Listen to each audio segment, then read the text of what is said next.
সেই দিন এলো চুলে বসে থাকা মাধুরীকে দেখে বুকটা ধক করে উঠল। দ্রুত পায়ে এগিয়ে এসে বললাম, এ কি মাধুরী, এখানে এইভাবে বসে আছো কেন? তোমার কি শরীর খারাপ লাগছে? মাধুরী ধীরে ধীরে মুখ তুলল। চোখের কোণা লাল, ঠোঁটের কোণায় কষ লেগে আছে। সিঁথিতে সিঁদুর নেই, কোনো প্রসাধন নেই, একটা উগ্র রুক্ষ রূপ। আমার দিকে তাকিয়ে ঘড় ঘড়ে স্বরে বলল, ও ছাড়া পেয়ে গেছে, তাই না গো?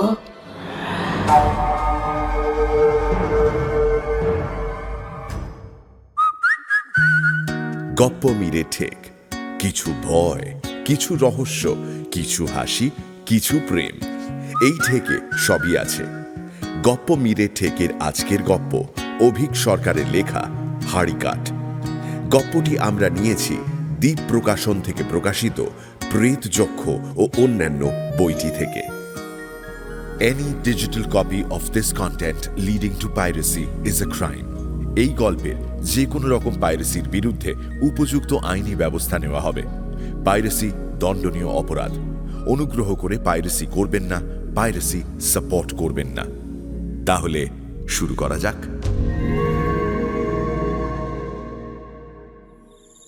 এই শোনো ঠাকুর মশাইকে তুমি বলো এবার, আমি বাবা পারবো না। আগের বার অনেক কথা শুনিয়েছিল আমাকে। ঠাকুর মশাইকে বলা হয়ে গেছে, এখন দশকর্মটা আর ভোগের দায়িত্বটা কে নেবে? পৌষের রাত, কদিন বাদেই পৌষকালী পুজো। বংশী, শিবু, গদাই সবাই এই নিয়ে খুব ব্যস্ত। ক্লাবের এক কোনায় বিড়ি আর চা সহযোগে গভীর আড্ডা চলছে। সবাই খুব উত্তেজিত। তোমরা নিজেদের মধ্যে করে নাও বাবা। ক্লাবের বাইরে জবু থবু রাত, রাস্তায় লোক চলাচল নেই বললেই চলে। এই মফস্বলী এলাকায় কুয়াশা নেমে আসে খুব তাড়াতাড়ি। সেই কুয়াশার মধ্যে বাইরের ল্যাম্পপোস্ট থেকে মরা মাছের ভ্যাটকানো চোখের মতো আলো ছড়াচ্ছে। বিশ্বনাথ ওরফে বিশু একা একা তাস পিটছিল। আজ সে বিলকুল একা। তার তাস খেলার সঙ্গী সাথীরা সবাই পুজো সংক্রান্ত গভীর আলোচনায় মগ্ন। ফাঁকা আছেন কেবল একজন, কিন্তু তিনিও ক্লাবের একমাত্র সম্পত্তি নড়বড়ে তক্তাটির উপর বসে হুঁকো হাতে সেই যে ঝিমোচ্ছেন, তার আর অন্য কোনো সাড়া শব্দ নেই। তাস পিটতে পিটতে অধৈর্য হয়ে একসময় বিশু ঝিমোতে থাকা লোকটির উদ্দেশ্যে বলল, ও চাটুর্যমশাই, বলি ঝিমোচ্ছেন কেন? আপনি যাকে বলে ক্লাবের সিনিয়র মেম্বার, কিছু একটা বলুন। ভবতারণ চাটুর্যে ঝিম ভেঙে উঠে বললেন, হয়েছেটা কি? এত গোল কিসের? বংশী বলল, আসলে মায়ের পুজো তো, তাই একটু ভয় ভয় আছি, কোথায় কি ত্রুটি হয়। মায়ের ভালোবাসা কি ছোটখাটো ত্রুটিতে ক্ষুণ্ণ হয় হে? তিনি জগন্মাতা,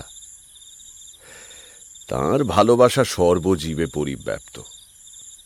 তিনি ত্রিগুণাতীতা। এই বিশ্বপ্রপঞ্চ তাঁর ইশারায় জন্মায়, তাঁর ভ্রুকুটি মাত্রে মহাকালের গর্ভে বিলীন হয়। তাঁর পুজোয় একটি উপচার, শুদ্ধা ভক্তি। গদাই ট্রেজারার। চাঁদার অবস্থা দেখে সে একটু তিরিক্ষি মেজাজে ছিল। তিতকুটে গলায় বলল, চাটুর্য মশাই যে দেখছি একেবারে রামপ্রসাদী ভক্তিরসে চুবু চুবু হয়ে আছেন। মায়ের পুজোয় অনর্থ হলে সেটা কি আমাদের পক্ষে খুব ভালো হবে? বাপ ঠাকুরদাদের বলতে শুনেছি মা কালীর পুজো করা আর হাড়ি কাঠে গলা দিয়ে থাকা একই ব্যাপার। বিন্দু মাত্র ত্রুটিতে মহা অনর্থ ঘটে যেতে পারে, জানেন কি? হাড়ি কাঠ, বলিদানের অন্যতম উপকরণ। এককালে শাক্ত পুজোয় বলিদান ছিল আবশ্যকীয় বিধি। শাস্ত্রে বিবিধ প্রকার বলির উল্লেখ আছে। তার মধ্যে মহাবলি মানে মানুষ বলিরও বিধান আছে বইকি। হাড়িকাঠ অতি সাংঘাতিক জিনিস। সেবার তো বলেই চুপ করে গেলেন ভূয়দর্শী প্রৌঢ়। গল্পের গন্ধে বাকিরা ঘনিয়ে এলো। হাড়িকাঠ নিয়ে ঝুলিতে কোনো গল্প আছে নাকি চাটুর্যমশাই? আছে বইকি। হাড়িকাঠ শব্দটা শুনলেই মনের মধ্যে একটা আতঙ্ক সৃষ্টি হয়। ইতিমধ্যেই সবাই এসে চাটুজ্জে মশাইকে ঘিরে বসেছে। বিশু ঝট করে ক্লাবের বাইরে হরির চায়ের দোকানে এক কেটলি চায়ের অর্ডার দিয়ে এলো। 93 সাল, বুঝলে? তখন আমি নর্থ বেঙ্গল থেকে অ্যাডিশনাল ডিএফও পোস্টে প্রমোশন পেয়ে এসেছি এই তল্লাটে। এখানে এসেছি মাস 3 হলো। মাধুরীর সঙ্গে বিয়ে হয়েছে 1 বছরও হয়নি। প্রথম মাসটা কেটে গেছে সংসার গুছোতে গুছোতে। মাধুরীর একটা অদ্ভুত নেশা ছিল, নাম না জানা বিচিত্র সব জায়গা আবিষ্কার করার নেশা। এখানে এসেও মাধুরীর সেই নেশাটা আবার চাগাড় দেয়। তা এর মধ্যে একদিন লাঞ্চের পর অফিসের বাইরে দাঁড়িয়ে সিগারেট খাচ্ছিলাম, হঠাৎ করে একটি লোক এসে বলল, আপনি ফরেস্ট অফিসের নতুন ছোটবাবু না? লোকটাকে আগে কখনো দেখিনি, তবে জঙ্গলের ব্যাপার, এই এলাকার অর্থনীতি অনেকটাই জঙ্গলের ওপর নির্ভর করে। তাই ফরেস্ট ডিপার্টমেন্টে ছোটবাবু জয়েন করার সঙ্গে সঙ্গে চারিদিকে খবর চাউর হয়ে যাওয়াটা অস্বাভাবিক কিছু না। বললাম, হ্যাঁ বলুন। আপনার গিন্নি শুনলাম নতুন নতুন ইন্টারেস্টিং জায়গা খুঁজে বেড়াবার শখ। ইন্টারেস্টিং শব্দটা কট করে কানে বাজল। লোকটির পোশাক আশাক তেমন শহুরে না হলে কি হবে, চোখে মুখে একটা বুদ্ধির ছাপ আছে। আমার বউয়ের শখের কথা আপনার কানে গেল কি করে? আমাদের মতন মানুষদের ফরেস্ট অফিসের বাবুদের আর তাঁদের গিন্নিমাদের শখ আহ্লাদের কিছু খোঁজ রাখতে হয় বই কি। আমাদের মতো মানুষদের বলতে? কথা না বলে অল্প হাসল লোকটা। তাতেই যা বোঝার বুঝে নিয়েছিলাম। সব ফরেস্ট অফিসেই নিয়মিত মাসোহারার বিনিময়ে একজন করে স্থানীয় লোক নিয়োগ করা থাকে। এদের কাজ হচ্ছে জঙ্গলের খবর টবর সাপ্লাই করা। চলতি কথায় খোঁচড় বলে, ভদ্র ভাষায় ইনফর্মার। এই ফরেস্ট অফিসের খবরই হচ্ছে এই বাবুলাল মান্ডি। পড়াশোনা ক্লাস 3 অবধি, এককালে সার্কাসে কাজ করত। সার্কাস উঠে যাওয়াতে বাজারে একটা চায়ের দোকান দিয়েছে, গুচ্ছের লোক সেখানে জমায়েত হয়। মাধুরীকে এই বাবুলাল একটা জায়গার খোঁজ দিয়েছিল। জায়গাটা বীরভূমের ছাতনার কাছেই, নাম শুনুক পাহাড়ি। একটু দূরে তীর তীর করে বয়ে চলেছে কর্ণাবতী নদী। এখন সবে এপ্রিলের শেষ, তাই নদীতে জল মোটামুটি। চারদিকে শালপিয়ালের বন, একদিকে দলমা রেঞ্জ। সেখান থেকে নেমে এসেছে এই কর্ণাবতী। একটু দূরে গিয়ে সে মিশেছে দ্বারকেশ্বরের সঙ্গে। চারিদিক ছাওয়া মিঠে সবুজ ঘাসে। প্রান্তরের মাঝখানে একটি মস্ত বড় বটগাছ ছাড়া এই চত্বরে আর কোনো গাছ টাছ নেই। সব মিলিয়ে সমস্ত জায়গাটির মধ্যে একটা স্নিগ্ধ শান্ত ভাব ছড়িয়ে আছে। দেখলেই মনের আরাম হয়।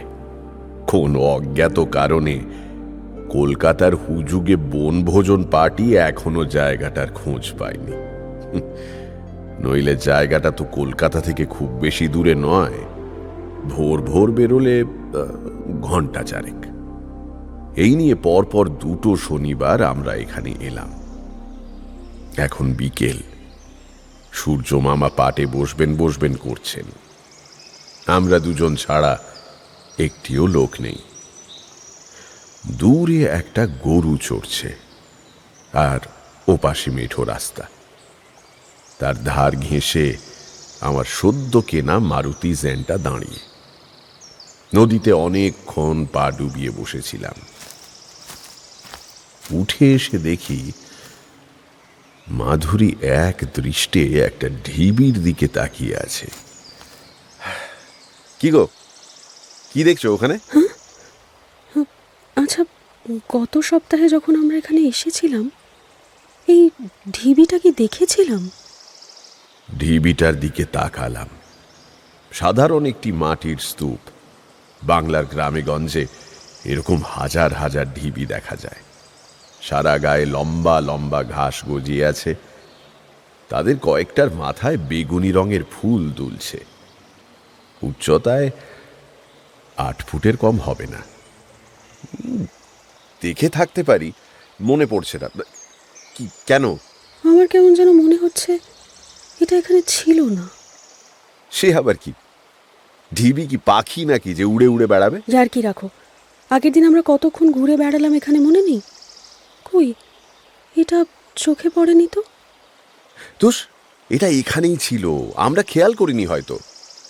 এবার চলো দেখি, সন্ধে নেমে আসছে, বাড়ি ফিরতে হবে। এত বড় ঢিবিটা খেয়াল করিনি? কি বলছো কি তুমি? আরে ধুর, এখন চলো না, পরে আরেকদিন এসে না হয় এই নিয়ে তদন্ত করা যাবে। চলো। আমি ক্রমাগত তাড়া দিচ্ছিলাম, তার পেছনে অবশ্য একটা কারণ ছিল। 1 বছরেই আমি হাড়ে হাড়ে চিনে গেছি ভদ্র মহিলাকে। একটা জিনিস যদি ওর মাথায় ঢোকে, তাহলে সেটার পুরোপুরি হেস্তনেস্ত না করে ওর শান্তি নেই। মাধুরী ফিরে আসছিল। হঠাৎ করে কিসে যেন চোখ আটকে গেল ওর। ওর দৃষ্টি অনুসরণ করে চোখ আটকালো আমারও। ঢিবির ওদিকে কিছু আছে নাকি? কিসের একটা মাথা দেখা যাচ্ছে না? দুজনে ঢিবিটা পেরিয়ে ওদিকে গেলাম। বিশেষ কিছু নেই, শুধু একটা জিনিস ছাড়া, একটা হাড়ি কাঠ। মন্দিরের সামনে বলি দেওয়ার জন্য একটা হাড়ি কাঠ পুঁতে রাখা হয়, এটা একেবারে সেই জিনিস। একটু কাছে এগিয়ে গেলাম। হাড়ি কাঠটাকে ভালো করে দেখতে হবে তো। আর তখনই একটা জিনিস নজরে এলো। কাঠটা উল্টো করে পোঁতা, আর সারা গায়ে একটা জং ধরা কাঁটা তার জড়ানো, খুব পুরনো। তার সারা গায়ে কালচে শ্যাওলা লেগে একটা অদ্ভুত রং তৈরি হয়েছে। আমি ঢিবিটার ওপরে উঠে হাত দিয়ে ধরতে যাচ্ছিলাম কাঠটা, মাধুরী হাতটা ধরে আমাকে আটকালো। আরে আরে, কি করছো কি? ওসব হাড়ি কাঠে হাত দিতে আছে? কোথা থেকে কি হয়ে যাবে? মাধুরী, আমার অট্টহাসিতে যে গরুটা ঘাস খাচ্ছিল সে বিরক্ত হয়ে ঘাস খাওয়া থামিয়ে উল্টো পথে হাঁটা দিল। মানছি যে আসামের জঙ্গলে একটা অদ্ভুত অভিজ্ঞতা হয়েছিল বটে, কিন্তু সেসব আমার কাছে এখন অতীত। হাসি থামলে বললাম, কতবার না বলেছি এসব কুসংস্কারে একদম বিশ্বাস করবে না। আরে এটা একটা কাঠের টুকরো ছাড়া আর কিছুই না। তুমি দেখবে, দেখবে। আমার জামার হাতাটা সজোরে খামচে ধরলো মাধুরী। না, দেখবো না, আর তুমিও দেখবে না। এবার বাড়ি চলো, অনেক হয়েছে। বাড়ি তো যাবই, কিন্তু তার আগে। বলতে বলতে এক টানে হাড়ি কাঠটা উপড়ে আনলাম, তারপর ছুঁড়ে ফেলে দিলাম দূরে। দেখলে তো, এসব ফালতু জিনিস নিয়ে বেকার টেনশন নিচ্ছিলে। এখন চলো তো। মাধুরী চুপ করে গেল, কিছু বলল না। ওর মুখ দেখে বোঝাই যাচ্ছিল যে ব্যাপারটা ওর মোটেও ভালো লাগেনি। একটা অজানা ভয় আর অস্থিরতার ছায়া মাধুরীর মুখে স্পষ্ট হয়ে উঠছিল।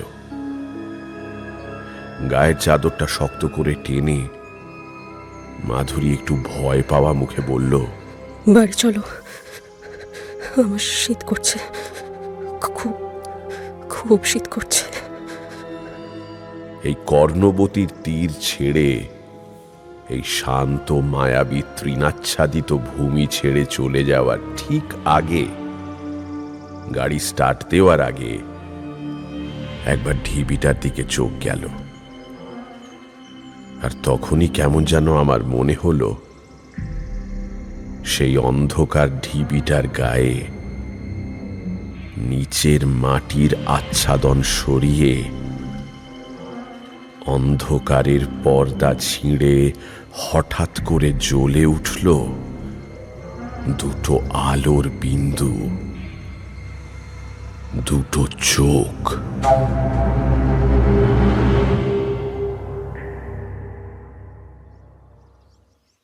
প্রথম খুনের খবরটা পেলাম পরদিন সকালে কাজের লোক মতিয়ার মায়ের মারফত। খুন হয়েছেন নকুলেশ মাহাতো, বাঁকুড়া জেলা স্কুলের ইতিহাসের শিক্ষক। কাল আবার মাধুরী তার কোনো এক সদ্য আলাপ হওয়া বান্ধবীর বাড়িতে রাত কাটাতে গেছে, ফিরবে আজ বিকেলে। সঙ্গে নাকি নতুন কি একটা গাছের চারা আনবে। আমাকেই ঝটপট ম্যাগি বানিয়ে ব্রেকফাস্ট করতে হলো। এমন সময় দেখলাম এখানকার থানার ভারপ্রাপ্ত দারোগা বাবু জগত্তারণ মল্লিক ওরফে যোগুবাবু হন্তদন্ত হয়ে বেরোচ্ছেন। ওর সঙ্গে এখানে এসেই আলাপ হয়েছে। দাপুটে লোক, তবে বয়সের কারণে চালচলন একটু ধীর, কিন্তু ওটা তিনি পুষিয়ে নেন মগজাস্ত্র আর অভিজ্ঞতা দিয়ে। ওর কোয়ার্টার আর আমাদের ভাড়া বাড়ি কাছাকাছি। কর্তাগিন্নি আমাদের খুবই স্নেহ করেন। একটি মেয়ে আছে, বিবাহিত, পুনেতে থাকে। তারও বয়স মাধুরীর মতোই, তাই হয়তো এত স্নেহ। কি যোগুবাবু, মাস্টার খুনের কেস? উনি বললেন, আর বলো না ভায়া, ভোর রাতে খবর পেয়েই দৌড়েছি। সে এক ক্যাডাভারাস কাণ্ড। গলাটা একেবারে ভারত পাকিস্তান বর্ডার করে দিয়েছে, বুঝছো? নির্বিরোধী সদাশয় অকৃতদার মানুষ নকুলেশ। শহরের এক প্রান্তে ভাড়া থাকতেন, কারো সাথে পাছে থাকতেন না, নিজের লেখাপড়া বইপত্র নিয়েই ব্যস্ত থাকতেন। জানো, ঘরের একটি জিনিসও খোয়া যায়নি, না কোনো জুতোর ছাপ, তার উপরে দরজা আবার ভেতর থেকে বন্ধ। তো বডি কি ময়না তদন্তের জন্য পাঠিয়ে দিয়েছেন? না না, তাহলে তো হয়েই যেত। সদর থেকে অ্যাডিশনাল এসপি আসছেন দেখতে, তিনি তদন্ত করার পরেই নাকি বডি সরাতে হবে। আমি তো পাহারায় দুটো হাবিলদার বসিয়ে চান খাওয়া সারতে এলুম। জীবনে গোয়েন্দা গল্প পড়েছি অনেক, কিন্তু কোনো খুনের ঘটনা দেখিনি। কেমন যেন কৌতূহল হলো। বললাম, আপনার সঙ্গে যেতে পারি একবার? হ্যাঁ, না মানে পুলিশি তদন্তে তো এইভাবে নিজের লোক বলে কাউকে নিয়ে যাওয়া যায় না ভায়া। তবে তুমি যখন বলছো চলো, আমি বরং একটু আগে তোমাকে নামিয়ে দেবো। হাবিলদারকে বলা থাকবে বড় সাহেব চলে গেলে একবার উঁকি মেরে দেখে নিও। খবরদার ঘরের ভেতরে ঢুকো না, কোথায় কি এভিডেন্স নষ্ট করে ফেলবে। আর হ্যাঁ, আগে থেকেই বলে রাখি, খুন খারাপি দেখে আবার বমি টমি করে ফেলো না। তবে চিন্তা নেই, আমি তো থাকবই। নকুলেশ মাহাতো থাকতেন একটা একতলা বাড়িতে। একটি কাজের মেয়ে রান্না করা, ঘর মোছা, বাসন ধোয়া ইত্যাদি করে দিয়ে যেত। তা বড় সাহেব চলে যাওয়ার পর সন্তর্পণে ঘরের মধ্যে উঁকি দিলাম। প্রথম দর্শনেই গাটা বীভৎসভাবে গুলিয়ে উঠল। ঘরের মেঝেতে একটা শীর্ণ শরীর বিসদৃশভাবে শুয়ে, খালি গা, পরনে লুঙ্গি। ডান পাটা দয়ের মতো করে ছড়ানো, বাঁ পাটা খাটের ওপর উঠে আছে, আর মেঝেতে চাপ চাপ রক্ত। মাথাটা ধড় থেকে প্রায় বিচ্ছিন্ন হয়ে আছে। ঘরের একটাই জানালা, তার একটা পাল্লা অল্প খোলা, আর সিলিং থেকে একটা রিকেটি পাখা ঝুলছে। আমি একবার উঁকি দিয়েই চলে আসছিলাম, থমকে গেলাম দুটো জিনিস দেখে। এক, মেঝেতে রক্তের মধ্যে কয়েকটা বাংলা অক্ষর লেখা, আর প্রতিটা অক্ষরের মধ্যে একটা করে দাঁড়িয়ে আছে। অক্ষরগুলো হচ্ছে অ, ক, খ, উ। দ্বিতীয়টা আরো অদ্ভুত, মেঝেতে ছড়ানো কতগুলো ময়ূরের পালক। বাইরে বেরিয়ে এসে একটা সিগারেট ধরালাম।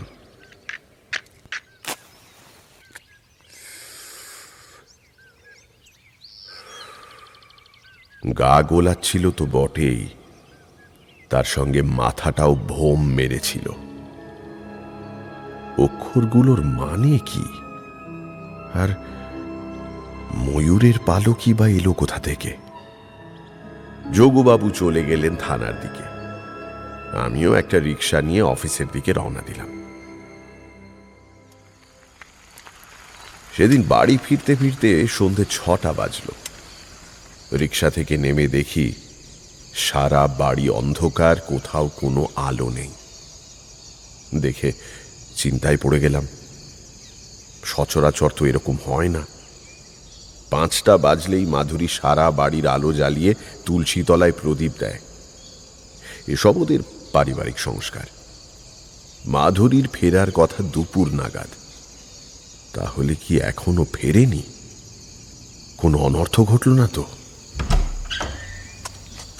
ঘরে এসে দেখি মাধুরী ফিরেছে বটে, কিন্তু ধুম জ্বরে তার সারা গা পুড়ে যাচ্ছে।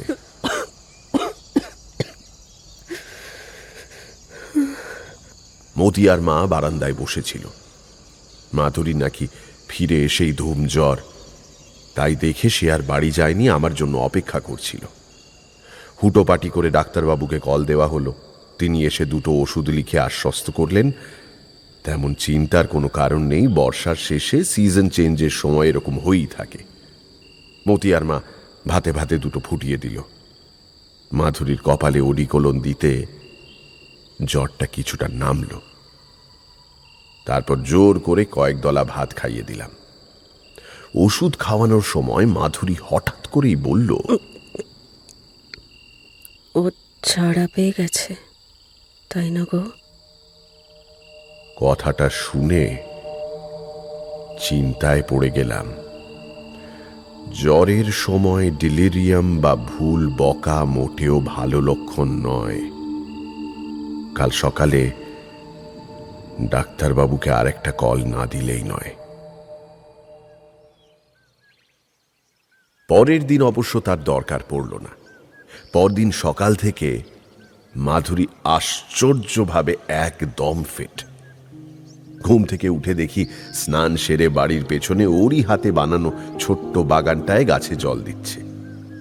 আমি পেছন থেকে ডাকতে বাচ্চা মেয়েদের মতো বলে উঠল, জুই গাছটায় কত ফুল ফুটেছে দেখেছো? কাছে গিয়ে কপালে হাত দিয়ে দেখি তাপমাত্রা একদম স্বাভাবিক। চোখ মুখ একেবারে ঝকমক করছে। আজ একটু তাড়াতাড়ি ফিরো তো, রাত্রিরে ভাবছি মাটনের একটা স্পেশাল ডিশ করব। নিশ্চিন্ত হয়ে অফিস গেলাম, যদিও তাড়াতাড়ি বাড়ি আসা কপালে নেই। আজ থেকে ডিপার্টমেন্টের হাফ ইয়ারলি অডিট শুরু, চলবে দিন 2 বিকেলে এসে দেখি মাধুরী দিব্যি একদম চাঙ্গা। শরীর কেমন আছে এখন? বাবুলাল একটা আয়ুর্বেদিক গাছের শিকড় দিয়ে গেছে, শিলে বেটে ছাগলের দুধ আর 2 ফোঁটা মধু দিয়ে খেতে হয়, এতে নাকি নার্ভ স্ট্রং থাকে। আমি কিছু বললাম না। মাধুরীর নার্ভ সেই কাউরি বুড়ির কাণ্ডের পর থেকে এমনিতেই একটু উইক। খুব হুটোপুটির মধ্যে 2টো দিন গেল। সারা রাত অফিসে থেকে ফাইলপত্র রেডি করতে হলো, পরদিন ফাইনাল অডিট রিপোর্ট সাবমিট করতে হবে বলে। আমি আর বিট অফিসার মানব মণ্ডল জান লড়িয়ে দিলাম। মানব মেদিনীপুরের ছেলে, ফরেস্ট ডিপার্টমেন্টে সদ্য চাকরি পেয়েছে স্পোর্টস কোটায়। এই অফিসে জয়েন করেছে মাসখানেক হলো। তার এসব বিষয়ে খুব উৎসাহ। অডিটের হিসেব মিটল প্রায় সকাল 8টা নাগাদ। বাড়ি ফিরতে ফিরতে 8:30টার কাছাকাছি। খুনের কথাটা মাথা থেকে মিলিয়েই গেছে। ঘরে ফিরে স্নান টান সেরে বারান্দায় বসে রেডিওটা খুলেছি কি খুলিনি, মাধুরী 2 কাপ চা হাতে নিয়ে এসে বলল, খবর শুনেছো?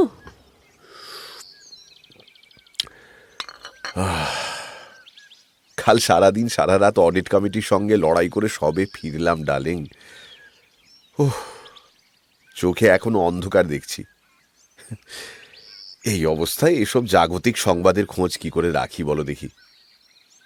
মাধুরী যেন ডার্লিং সম্বোধনটা কানেই নিল না, অন্য মনস্কভাবে বলল, কাল বিষ্ণুপুরে একজন বইয়ের দোকানদার খুন হয়েছে, শুনেছ? খুন? কই না তো, আসলে সারা দিন রাত এত ব্যস্ত ছিলাম। কিন্তু তুমি জানলে কি করে? বাবুলাল কাল সন্ধেবেলা একটা গাছের চারা দিতে এসেছিল, ওই বলে গেল। আরে খুন ও খুনি তো এখন নিত্য নৈমিত্তিক ঘটনা। এই বিশেষ খুনের কথাটা বাবুলাল তোমাকে বিশেষভাবে জানালো কেন? বাবুলাল বলছিল এর বুকে নাকি কি সব নকশা কাটা ছিল। আগের খুনটার ওখানেও মেঝেতে রক্ত দিয়ে কি সব লেখা ছিল, তাই না? নকুলেশ মাহাতোর মৃতদেহের পাশে যে রক্ত দিয়ে কিছু লেখা ছিল, সেটা তুমি জানলে কি করে? তুমি তো আজকাল কোনো কথাই খুলে বলো না। মতিয়ার মা আর বাবুলাল না বললে আমি তো জানতেই পারতাম না এত কথা। এই নিয়ে সারা শহরে যা গুজগুজ ফিসফিস হচ্ছে, তার কোনো খবর রাখো তুমি?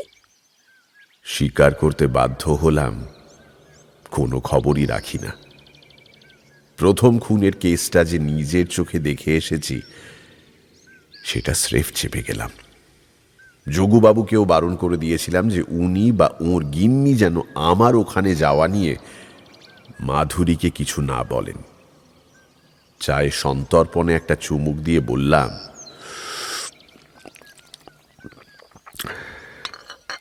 তা কে খুন হলো এবার? রামশঙ্কর সামন্ত।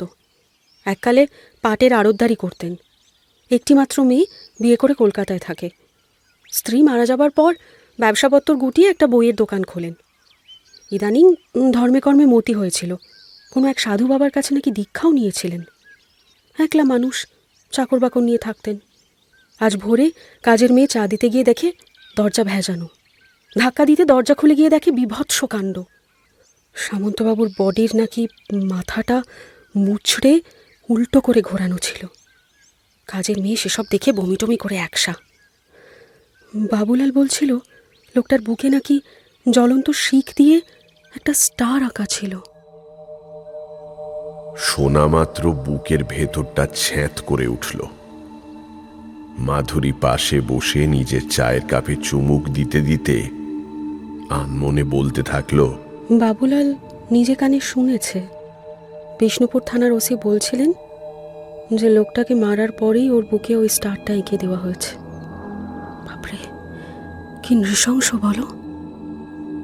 কত আক্রোশ থাকলে খুন করার পরেও তার মৃতদেহের ওপর এতটা অত্যাচার করা যায়?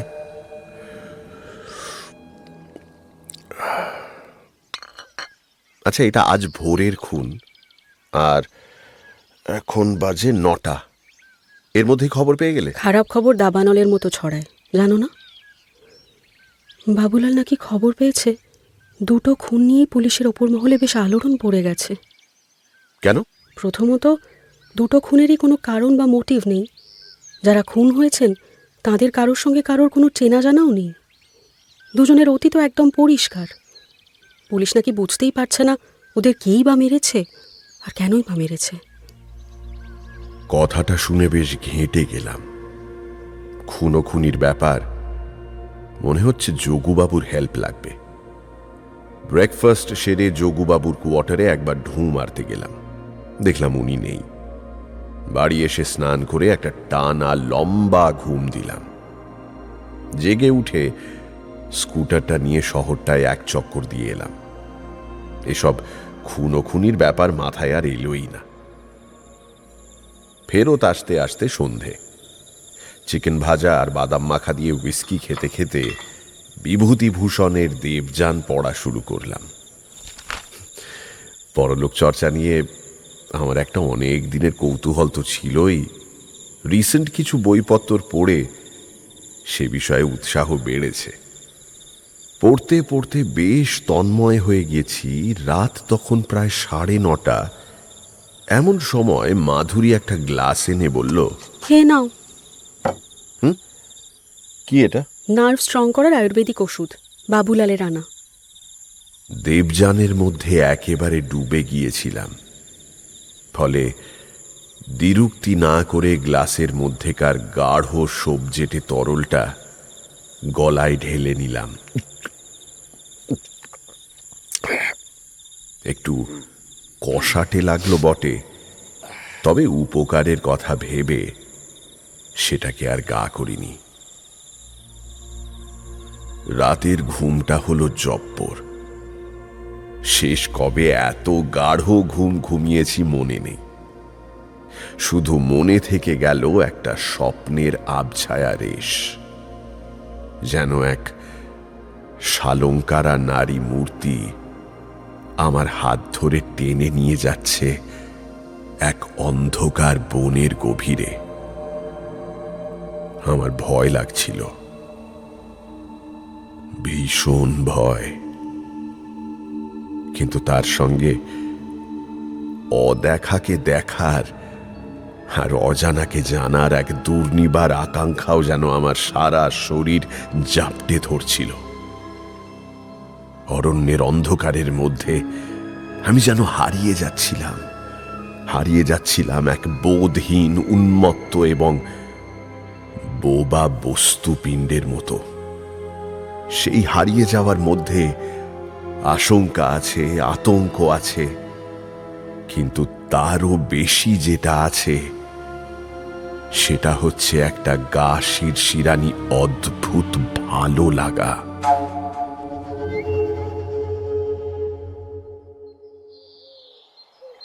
ঘুম ভাঙতে বেলা হলো। মনে পড়ল আজ জঙ্গলের সল্ট পিটে একটা ভিজিট আছে।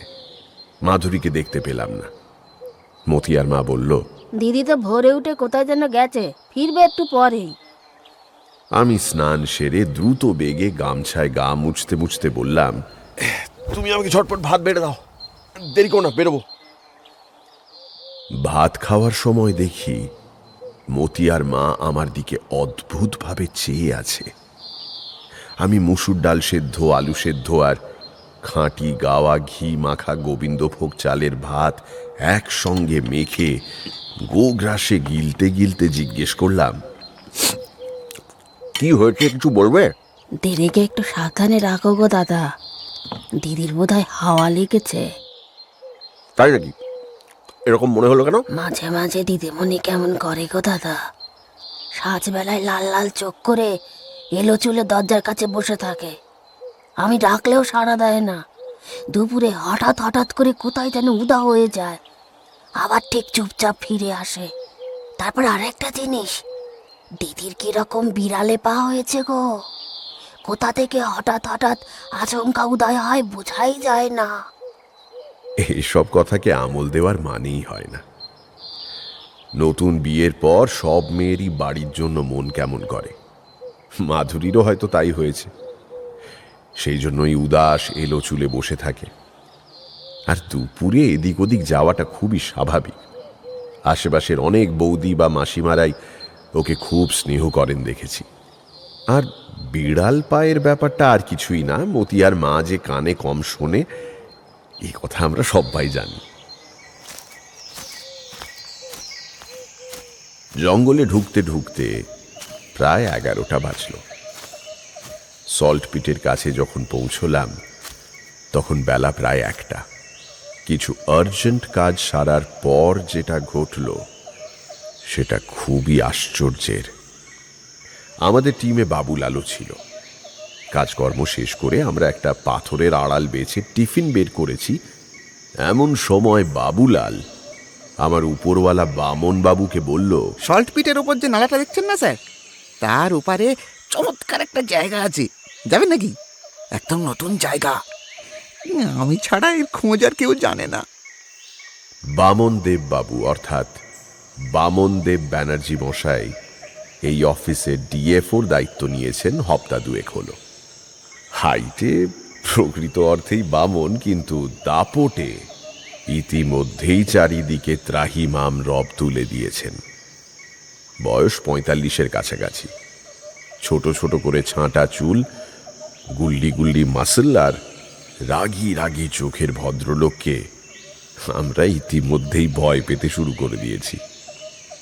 তা এহেন বামন দেববাবু দেখলাম বাবুলালের প্রতি খুবই সদয়। প্রস্তাব শুনেই খ্যাঁক খ্যাঁক করে হেসে বললেন, বাবুলাল যখন বলছে তখন নিশ্চয়ই ভালো জায়গায় হবে। কি বলো হে চাটুর্যে? হ্যাঁ হ্যাঁ, সে তো বটেই। ব্যাপারটা বুঝতে আর বাকি রইল না। বস আর বসের প্রিয় পাত্রকে খুশি করতে কে না চায়। খাওয়া শেষ হতে জনা সাতেকে টিম রওনা দিলাম। বামনদেব বাবু, আমি, মানব মণ্ডল আর 3 জন ফরেস্ট গার্ড, এই হচ্ছে টিম। সঙ্গে বাবুলাল জুটেছে ফাউ হিসেবে, যদিও দেখা যাচ্ছে যে সেই ফাউয়ের দামই আপাতত আসরের থেকে বেশি। একটা শুকনো নালা পার করে ছোট একটা সুঁড়ি পথ পেরিয়ে জঙ্গলের একটা ছোট বাঁক অতিক্রম করে বাবুলাল আমাদের যেখানে এনে ফেলল, সেখানকার দৃশ্য দেখে বামনদেব বাবু আর বাকিরা যথারীতি আহা উহু শুরু করে দিল। কি অপূর্ব মনোরম জায়গা! কিন্তু আমার মনের মধ্যে তখন ঝড় বয়ে যাচ্ছে। এই তো সেই প্রান্তর যেটা আমি আর মাধুরী এই কয়েকদিন আগে দেখে গিয়েছি। বাবুলাল মাধুরীকে বলেছিল এটা একদম অনাবিষ্কৃত একটা জায়গা, কিন্তু এখন তো ব্যানার্জি বাবুর জন্য সেই একই জায়গা হাট করে খুলে দিল ও। তার মানে কি এটা ওর একটা চাল? লোক বুঝে অনেককেই এই বিশেষ প্রান্তরটার সৌন্দর্য বিলিয়ে থাকেও। একটু আড়ালে দাঁড়িয়ে বাবুলালের চোখ মুখের ভাব লক্ষ্য করছিলাম। তার মুখে সেই সরল হাসি, সেই অনাবিল উৎসাহ দেখে মনেই হবে না যে আমার সামনেই আমাকে ঠকানোর মতো একটা জঘন্য কাজ সে এই মুহূর্তে করছে। পর মুহূর্তে নিজেকে সামলে নিলাম। ঠকানোর প্রশ্ন আসছে কোথা থেকে? ও তো আমার বা মাধুরীর কিংবা বামনদেব বাবুর কাছ থেকে টাকা পয়সা নেয়নি। তাহলে আমি বা এত ক্ষুব্ধ হচ্ছি কেন? একটু ভাবতেই বুঝলাম কেসটা কি। আমি মনে মনে প্রতারিত বোধ করছি।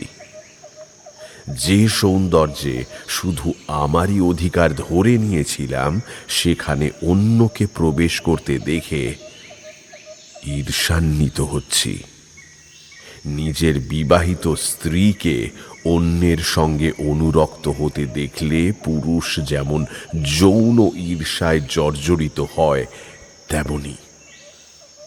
অথচ তার কোনো মানেই হয় না। তাহলে বাবুলালের ব্যাপারটা কি? বিভিন্ন লোককে আপনাকে একদম নতুন জায়গায় নিয়ে যাচ্ছি বলে তাদের এখানে নিয়ে আসার পেছনে উদ্দেশ্যটা কি? সবাই এদিক ওদিক ছড়িয়ে ছিটিয়ে পড়ল। বামনদেব বাবু খুব ইমপ্রেসড। মানব জায়গাটা দেখে খুব উচ্ছ্বসিত। ফরেস্ট গার্ড 3 জনের মুখেও বেশ একটা সপ্রশংস ভাব। তো তাদেরই একজন, নাম তুফান মারান্ডি, এখানকারই বাসিন্দা। তার চোখেও নাকি কখনো পড়েনি এই জায়গাটা। অন্য 2 জনের সঙ্গেও কথা বলে দেখলাম, তাদেরও একই বক্তব্য। এতদিন জঙ্গলে কাজ করেও এই জায়গাটা নাকি তাদের কাছে অচেনাই ছিল। মনের মধ্যে কোথাও একটা কাঁটা খচখচ করতে লাগলো। কে যেন বলতে লাগলো, যা হচ্ছে ঠিক হচ্ছে না ভবতারণ, কোথাও একটা বড় গোলমাল আছে।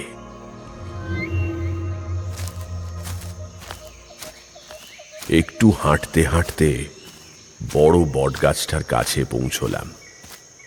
তার পাশেই সেই ঢিবিটা।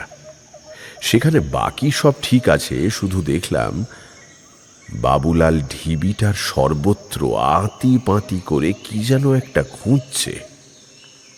তার কপালে ঘাম, 2 চোখে উদ্বেগ, অন্য কোনো দিকে তার মন নেই। আমি কিছুক্ষণ দেখলাম ওর কার্যকলাপ। তারপর একবার গলা খাঁকারি দিয়ে ডাকলাম, বাবুলাল, কিছু খুঁজছো? বাবুলাল শোনা মাত্র তিড়িং করে দাঁড়িয়ে উঠল। হঠাৎ চমকে ওঠা থেকে শুরু করে অপ্রস্তুত হওয়া সব মিলে মিশে ওর মুখটা কেমন যেন হয়ে গেল। তবে ছোকরা চালিয়াত বটে। মুহূর্তের মধ্যে নিজেকে সামলে নিয়ে বলল, আরে চ্যাটার্জি দা যে কিছু বলছিলেন নাকি? কি একটা হাঁচড় বাছড় করে খুঁজছো মনে হচ্ছে। ওই আর কি, একটা জিনিস। কি জিনিস? ওই কাঠের তৈরি একটা জিনিস বাবু, ওই কিষচান্দের ওই কুরুশের মতন দেখতে হয় না? তুমি কি বাই চান্স একটা হাড়ি কাঠ খুঁজছো বাবুলাল? ছেলেটার শরীরটা মুহূর্তের মধ্যে ছিলে ছেঁড়া ধনুকের মতো শটান হয়ে দাঁড়ালো। চোখের মধ্যে ভয়, অবিশ্বাস। আমার দিকে কিছুক্ষণ হাঁ করে চেয়ে রইল বাবুলাল। তারপর ফিসফিস করে বলল, আপনি কি ওই হাড়ি কাঠে হাত দিয়েছেন বাবু? কেন? তাতে অসুবিধে আছে কিছু? সর্বনাশ করেছে, কাজটা ভালো করেননি। কেন, কি হয়েছে তাতে? এই যে ঢিবিটা দেখছেন, এখানে আগে রঙ্কিনী দেবীর মন্দির ছিল। রঙ্কিনী দেবীর নাম শুনেছেন তো?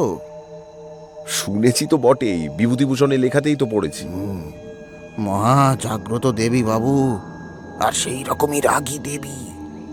এককালে এখানে নিয়মিত বলি হতো। বলির রক্ত ছাড়া মায়ের পুজো হতো না। বিশ্বাস করবেন না হয়তো, নরবলিও হতো গোপনে গোপনে।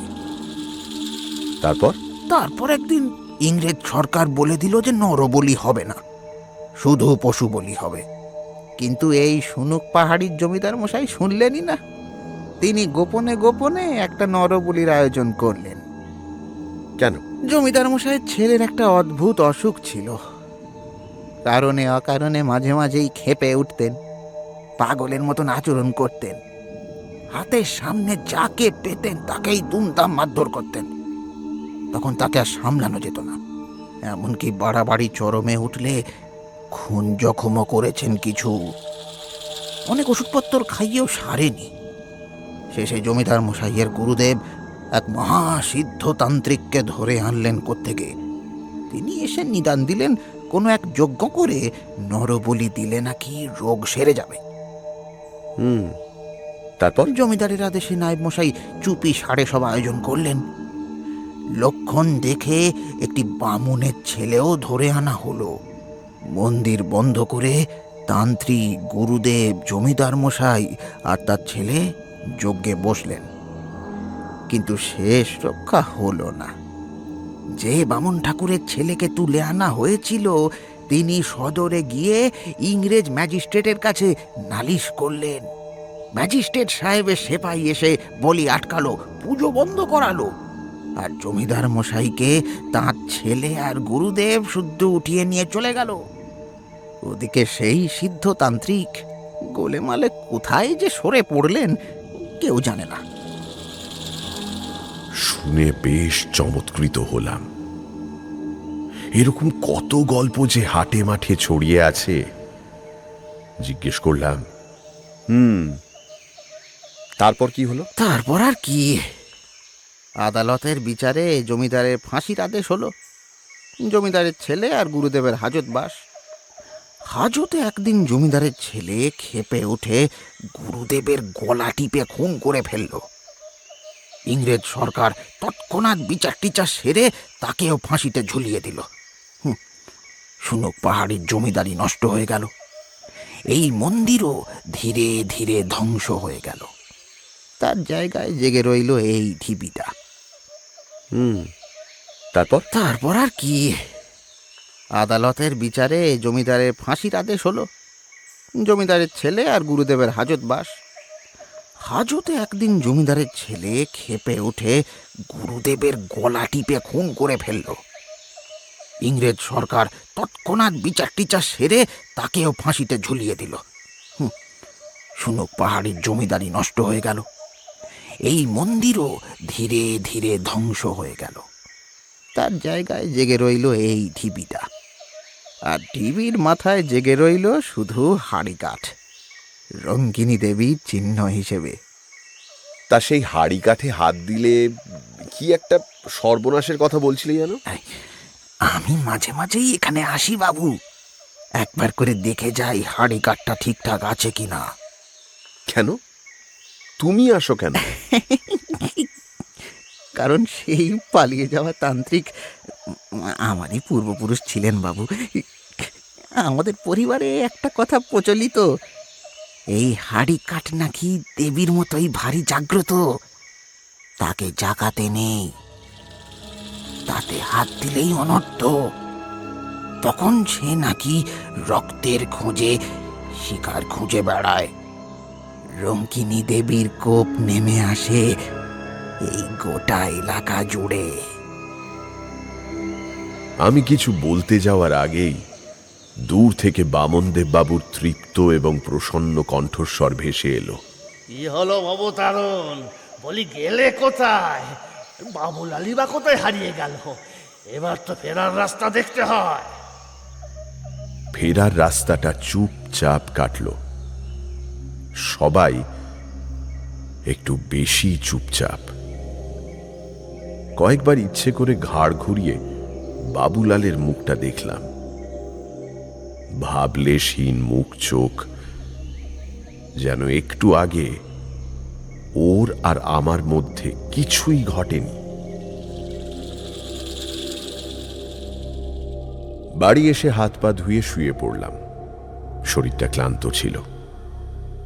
শুধু মনে আছে যে মাঝরাতে আধো ঘুমে একবার পাশ ফিরতে গিয়ে দেখি বিছানা ফাঁকা।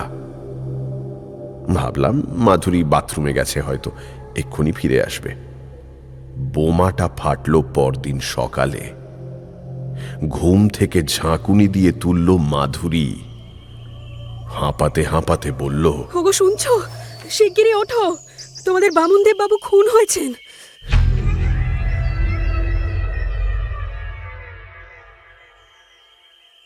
বামনদেব বাবুর কোয়ার্টার আমার বাসার কাছেই।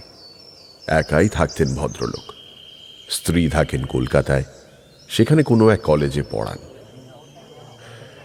গিয়ে দেখি লোকজনের ভিড়। পুলিশের গাড়ি আছে দুটো। দরজায় 3 জন হাবিলদার তটস্থ হয়ে দাঁড়িয়ে। বুঝলাম বড় সাহেব কেউ এসেছেন। একটু পরে পুলিশের টিম বেরিয়ে এলো। যোগুবাবু আছেন, তার সামনে সামনে একজন ইয়াং ছোকরা গোছের অফিসার। তাকে সবাই স্যার স্যার করছে। ইনি এসপি সাহেব। খবর তাহলে উপর মহলে পৌঁছে গেছে। অবশ্য পৌঁছনোটাই স্বাভাবিক। এই কদিনের ব্যবধানে 3-3টে অস্বাভাবিক খুন তো কম বড় কথা নয়। তার উপর তার মধ্যে একজন যদি উচ্চপদস্থ সরকারি কর্মচারী হন। হাঁটতে হাঁটতে বাজারের দিকে এলাম। বুঝলাম খবরটা এর মধ্যেই শহরময় ছড়িয়ে গেছে। জায়গায় জায়গায় জটলা, মাথা নিচু করে গুজগুজ ফিসফাস, অচেনা মুখ দেখলে চুপ করে যাওয়া। বাবুলালের দোকান বাজারের মধ্যেই। সেখানে চাপা গলায় উত্তেজিত তর্ক বিতর্ক চলছে। হচ্ছেটা কি বলো দেখি? 3-3টে খুন। কি জানি, অপদেবতা নাকি? হতে পারে, হতে পারে। এরকম তো হয় না। আমাকে দেখেই সবাই চুপ করে গেল।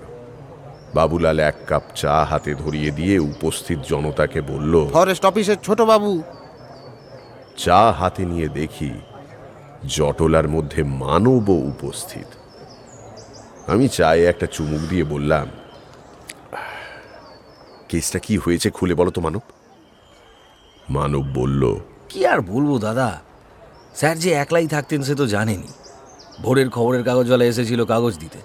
তার কাগজ ছুঁড়ে চলে যাওয়ার কথা, কিন্তু ওই সদর দরজা খোলা দেখে তার সন্দেহ হয়। সে সাইকেল থেকে নেমে অনেকক্ষণ বেল বাজিয়ে যখন দেখে কেউ বেরিয়ে আসছে না, তখন সে পাশের বাড়িতে খবর দেয়। তারা এসে দেখে স্যার খাটে শুয়ে, বুকে একটা গভীর ক্ষত। সেখান থেকে রক্ত বেরিয়ে বিছানা টিছানা ভিজে একাকার। আর কিছু ছিল না? আর কিছু বলতে মানে বডিতে কিছু আঁকা টাকা ছিল না, বা অন্য কিছু রাখা ছিল না আশেপাশে?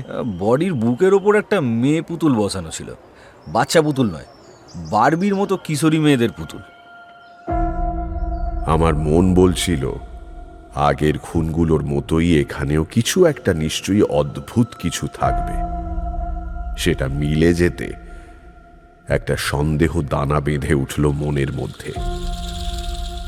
যেদিন থেকে আমি আর মাধুরী ওই মাঠটায় গেছি সেদিন থেকেই এই খুনো খুনির পালা শুরু। প্রতিটা খুনই হয়েছে রাতের দিকে, আর সেই 3টে রাতেই মাধুরী আমার চোখের সামনে ছিল না।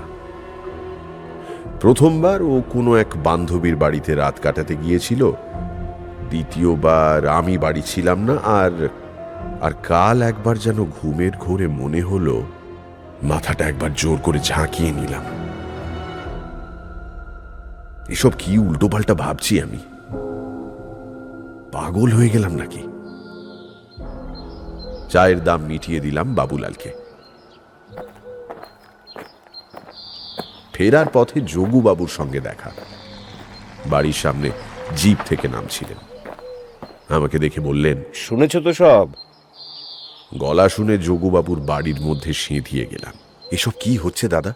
কিছুই তো বুঝতে পারছি না, একটু আলো ফেলুন না। ইশারায় আমাকে বসতে বলে যোগুবাবু ফ্রেশ হতে অন্দরে চলে গেলেন। যখন ফিরে এসে সামনে বসলেন, দেখলাম মুখে গভীর চিন্তার ছাপ। সামনে রাখা চায়ের কাপে চুমুক দিয়ে বললেন, কি জানতে চাও বলো? আগেই বলে রাখি, ডিপার্টমেন্টাল ইনভেস্টিগেশনের কথা তোমাকে বলেছি। এসব কথা বাইরে প্রকাশ পেলে আমার কিন্তু চাকরি চলে যাবে ভায়া। অতএব এখানে যা শুনবে ঘরের বাইরে পা রাখা মাত্র ভুলে যাবে, বুঝেছ? বুঝেছি, তবে আমার মনে হচ্ছে এই 3টে খুনই কোনো না কোনোভাবে কানেক্টেড। এটা কি খুব ভুল বললাম দাদা? একদমই ভুল বলনি। কেসটা যে সিরিয়াল কিলিং এর সেটা এখন আমাদের কাছে স্পষ্ট। ফরেন্সিক বলছে আগের দুটো খুন হয়েছে একই হাতে। প্রায় 99% চান্স যে এই খুনের পেছনেও একই হাত আছে। খুন হওয়ার সময়টাও প্রায় সেম, রাত 1:30 থেকে 3:30-এর মধ্যে। ভিকটিমদের মধ্যে কোনো যোগাযোগ বা জানাশোনা ছিল না। ঘরের মধ্যে কিছু খোয়া যায়নি, মানে খুন ছাড়া খুনির আর কোনো উদ্দেশ্যও পাওয়া যাচ্ছে না। আর ওই বুকে ওই অং বং চং লেখা, স্টার আঁকা, ময়ূরের পালক, বারবি পুতুল, ওগুলো কি? ওগুলো একজন টিপিক্যাল সাইকোপ্যাথ সিরিয়াল কিলারের লক্ষণ। হত্যা করে মৃতদেহ বিকৃত করা, পুলিশকে ল্যাজে খেলিয়ে নিজের ইগো তৃপ্ত করা, ইচ্ছে করেই এমন সূত্র রেখে যাওয়া যেটা দেখে পুলিশ ধোঁয়াশায় পড়বে, আর তার ভাগে নতুন শিকার খোঁজা। শুনে শিরদাঁড়া দিয়ে একটা হিমেল স্রোত বয়ে গেল। তার মানে আমাদের মধ্যে এই মুহূর্তে একটি সাইকোপ্যাথ সিরিয়াল কিলার ঘুরে বেড়াচ্ছে। আরও একটা জিনিস আমরা লক্ষ্য করেছি, জানো, এখনো সেসব কেউ জানে না বটে, তোমাকেই বলছি।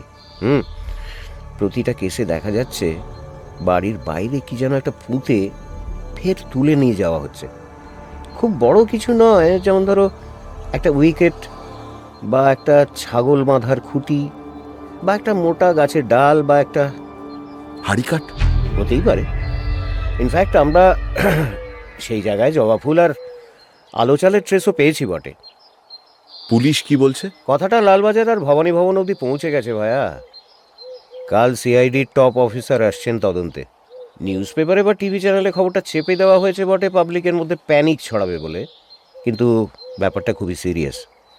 তুমি আবার এই নিয়ে কাউকে কিছু বলো না কিন্তু। চা খেয়ে বাড়ি এলাম। শিরদাঁড়ার কাজটা শিরশির করছিল।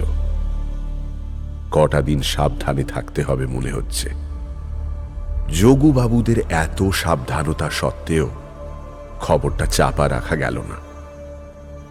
বাঁকুড়া বার্তা বলে একটি স্থানীয় সংবাদপত্রের ফার্স্ট পেজে পরদিনই ফলাও করে ছেপে বের হলো খবরটা। বাঁকুড়া বিষ্ণুপুর জুড়ে সিরিয়াল কিলারের তাণ্ডব। খোয়া গেছে সুনুক পাহাড়ির শতাব্দী প্রাচীন রঙ্কিনী মন্দিরের হাড়িকাঠ। ঘুরে বেড়াচ্ছে অশরীরী আততায়ী।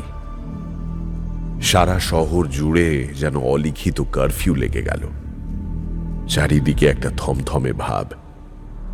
সন্ধ্যের আগেই সব বাড়ির দরজা জানলা বন্ধ। পাড়ায় পাড়ায় নাইট ওয়াচ চালু হলো। বাড়িতেও একই অবস্থা। মাধুরী এমনিতেই ভয়ে সিঁটিয়ে আছে, তার উপর মতিয়ার মা এসে নানা রকম গুজবের কথা মাধুরীর কানে তুলে ব্যাপারটা আরো সঙ্গীন করে তুলল। সন্ধ্যের পর বাড়ি ফিরলে সে তুমুল চেঁচামেচি করে। মতিয়ার মাকে তাড়াতাড়ি ছুটি দিয়ে সারা বাড়ির দরজা জানালা বন্ধ করে রাখে। আস্তে আস্তে লক্ষ্য করতে লাগলাম মাধুরীর চরিত্রে কিছু সূক্ষ্ম পরিবর্তন এসেছে। হঠাৎ করে রেগে যাওয়া, হঠাৎ করে কেঁদে ফেলা, হঠাৎ করে চুপ করে যাওয়া, এইসব। কথায় কথায় ভুল বুঝছে। একদিন অকারণে মতিয়ার মায়ের ওপর চোটপাট করল। আমার মনে কেমন যেন কু ডেকে উঠল।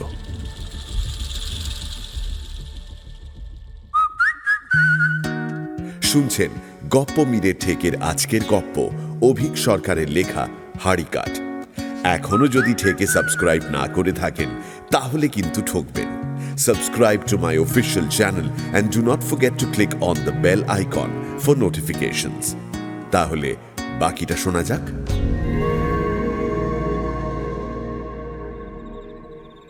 বামনদেব বাবুর খুনের কয়েকদিন পরের কথা। তখনও নতুন ডিএফও আসেননি। অ্যাডিশনাল ডিএফও হিসেবে আমাকেই সব কাজ সামলাতে হচ্ছে। ফিরতে প্রায়ই রাত হয়। মাধুরীর চিৎকার চেঁচামেচির ভয়ে দুজন সহকর্মীকে সঙ্গে নিয়ে ফিরি। তা তেমনই একদিন বাড়ি ফিরে দেখি মাধুরী এলো চুলে সদর দরজার উপর বসে আছে। অপুর কথাটা এই জন্য ব্যবহার করলাম শুধু এইটা বোঝাতে যে ওর শরীর চৌকাঠের ওপারে থাকলেও পা দুটো ছিল চৌকাঠের এপারে। আমি খুব একটা কুসংস্কার মানি না, বিশ্বাস করার প্রশ্নই ওঠে না। কিন্তু সেই দিন এলো চুলে বসে থাকা মাধুরীকে দেখে বুকটা ধক করে উঠল। দ্রুত পায়ে এগিয়ে এসে বললাম, এ কি মাধুরী, এখানে এইভাবে বসে আছো কেন? তোমার কি শরীর খারাপ লাগছে? মাধুরী ধীরে ধীরে মুখ তুলল। চোখের কোণা লাল, ঠোঁটের কোণায় কষ লেগে আছে। সিঁথিতে সিঁদুর নেই, কোনো প্রসাধন নেই, একটা উগ্র রুক্ষ রূপ। আমার দিকে তাকিয়ে ঘড় ঘড়ে স্বরে বলল, ও ছাড়া পেয়ে গেছে, তাই না গো? কে ছাড়া পেয়েছে মাধুরী? কার কথা বলছো? চোখ দুটো বড় বড় হয়ে উঠল মাধুরীর। ফিস ফিস করে বলল, আমি জানি ও ছাড়া পেয়েছে, বুঝেছ? ওর ডাক শুনেছি আমি। ছায়ার মতো ঘুরে বেড়াচ্ছে, ও ঘুরে বেড়াচ্ছে চারদিকে। কেন জানো? কেন? রক্ত চাই ওর, অনেক রক্ত।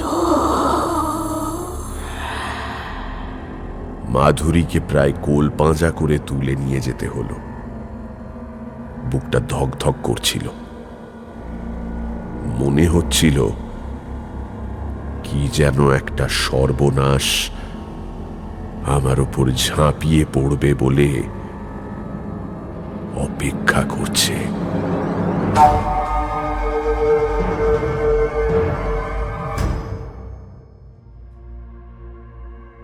কয়েকটা দিন এভাবেই কাটল। প্রতিবেশিনীদের মধ্যে অনেকেই মাধুরীকে স্নেহ করতেন। তাঁরা পালা করে দেখে যেতে লাগলেন। মতিয়ার মা নিজের মেয়ের মতো আগলে রইল মাধুরীকে। ডাক্তারবাবুর পরামর্শে একজন সাইকিয়াট্রিস্টকে দেখানো হলো। তিনি কিছু নার্ভের ওষুধ দিলেন, বললেন কোনো কারণে স্নায়ুর ওপর হঠাৎ করে চাপ বেড়েছে বলে এই অবস্থা। কাজকর্ম ক্রমে স্বাভাবিক হয়ে এলো, উত্তেজনা থিতিয়ে এলো ক্রমশ। মাঝে মধ্যে যোগুবাবুর বাসায় যাই, চা জলখাবার খাই। যোগুবাবুর কথা মতো পুলিশ ডিপার্টমেন্ট মনে করছে শিকারী এখন সতর্ক, পরিস্থিতির ওপর নজর রাখছে। সেদিন অফিসের কাজ শেষ হয়ে গিয়েছিল বেলাবেলি। বিট অফিসার ভুবন গড়াইয়ের বাড়িতে সামান্য মদ্যপান সেরে বাড়ি থেকে বেরোতে বেরোতে রাত প্রায় 11টা বাজল। মানব আগেই বেরিয়ে গিয়েছিল, পরদিন সকাল সকাল ওর ট্রেন ধরে দেশের বাড়ি যাওয়ার কথা। আমার অবশ্য তাড়া নেই। অফিস থেকে বাড়ির ল্যান্ডলাইনে ফোন করে মাধুরীকে বলে দিয়েছিলাম যে ফিরতে একটু রাত হবে, ও যেন চিন্তা না করে। রিকশাটা যেখানে নামিয়ে দিল সেখান থেকে আমার বাড়ি প্রায় 2 কিলোমিটার। আমি ওকে ওর ভাড়া মিটিয়ে একটা সিগারেট ধরিয়ে বাড়ির দিকে রওনা দিলাম। চেনা রাস্তা, কলোনির মধ্যে দিয়ে চলে গেছে এদিক থেকে ওদিক। ছিমছাম পরিচ্ছন্ন এলাকা। দিনের বেলায় জায়গাটা লোকজনের আনাগোনায় মশগুল হয়ে থাকে। এখন অবশ্য রাস্তাঘাট শুনশান।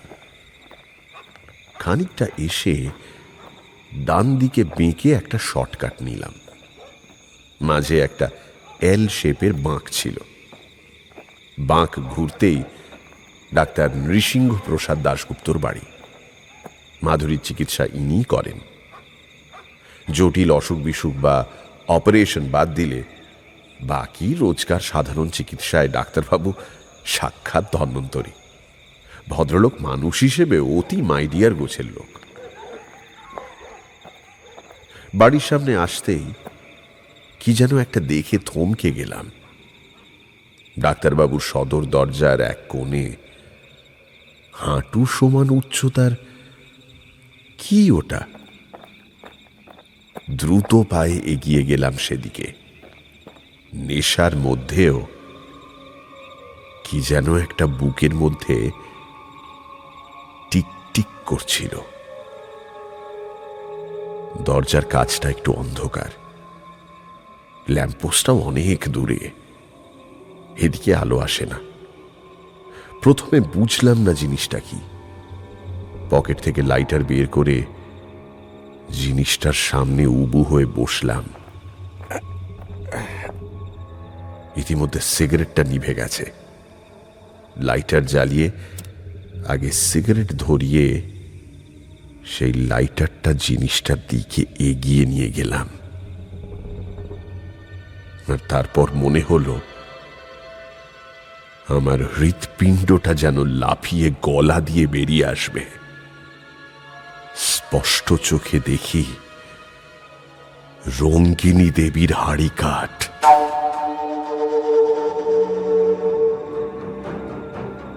লাইটারের আলোটা স্থির হয়ে জ্বলে রইল। আমি যেন নিঃশ্বাস নিতেও ভুলে গেছি। এ কি করে সম্ভব? সেই হাড়ি কাঠ এখানে এলো কি করে? সেই সবজেটে কালচে শ্যাওলা ধরা কাঠের টুকরো, তার গায়ে জড়ানো জং ধরা কাঁটা তার, একটা ভ্যাপসা সোঁদা গন্ধ উঠে আসছে কাঠের টুকরোটা থেকে। আর তার সঙ্গে মিশে আছে আর একটা গন্ধ, কাঁচা রক্তের।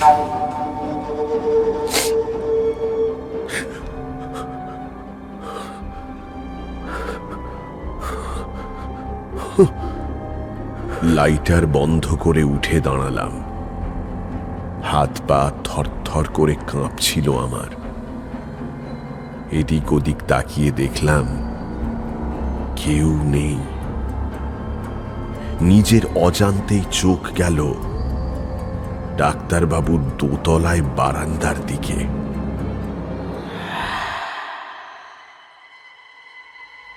একটা ছায়া, একটা অন্ধকার অবয়ব কার্নিশ বেয়ে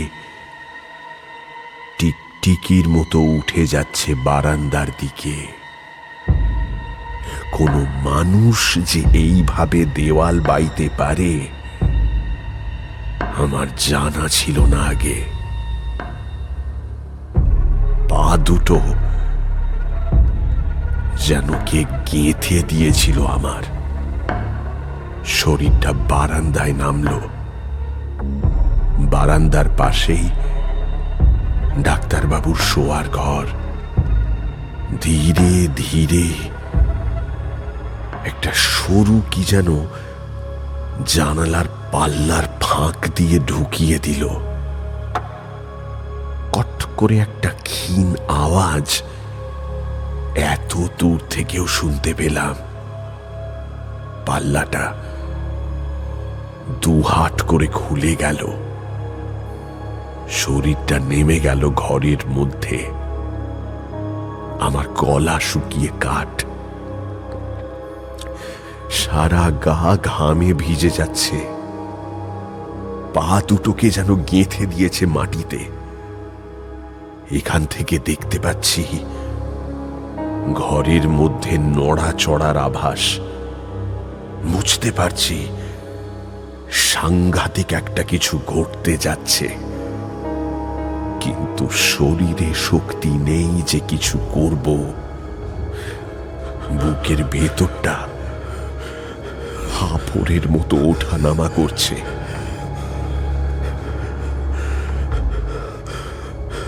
এমন সময় নজরে পড়ল হাড়ি কাঠের ঠিক ওপরটা। সদর দরজার গায়ে একটা কলিং বেল লাগানো আছে না? আর কিছু না ভেবে কলিং বেলটা সজোরে টিপে ধরলাম। একটা তীক্ষ্ণ শব্দ ছড়িয়ে পড়ল বাড়ির মধ্যে। কয়েক সেকেন্ডের মধ্যেই সেই ছায়া শরীর দ্রুত বেরিয়ে এলো ঘরের বাইরে। ততক্ষণে দু একটা ঘরে আলো জ্বলে উঠেছে। সেই ছায়া শরীর একটি অতিকায় টিকটিকির মতো নেমে আসতে লাগলো দেওয়াল বেয়ে। বাড়ির পেছনে দারোয়ান থাকার আস্তানা, সেখানে জ্বলে উঠল টর্চ। দারোয়ান দেখতে আসছে এই মাঝরাতে কোন মরণাপন্ন রোগী এসেছে ডাক্তারবাবুর কাছে আর্জেন্ট কলে। সর্বনাশের সামনে দাঁড়িয়ে আমার স্নায়ু ম্যাজিকের মতো কাজ করে, আগেও দেখেছি, আর এখনো তাই হলো। সেই ছায়া শরীর কার্নিশ থেকে লাফ দিয়ে মাটিতে নামার সঙ্গে সঙ্গে আমার হাতে পায়ে ষাঁড় ফিরে এলো। আমি অন্ধের মতো সোজা দৌড়লাম আমার বাড়ির দিকে।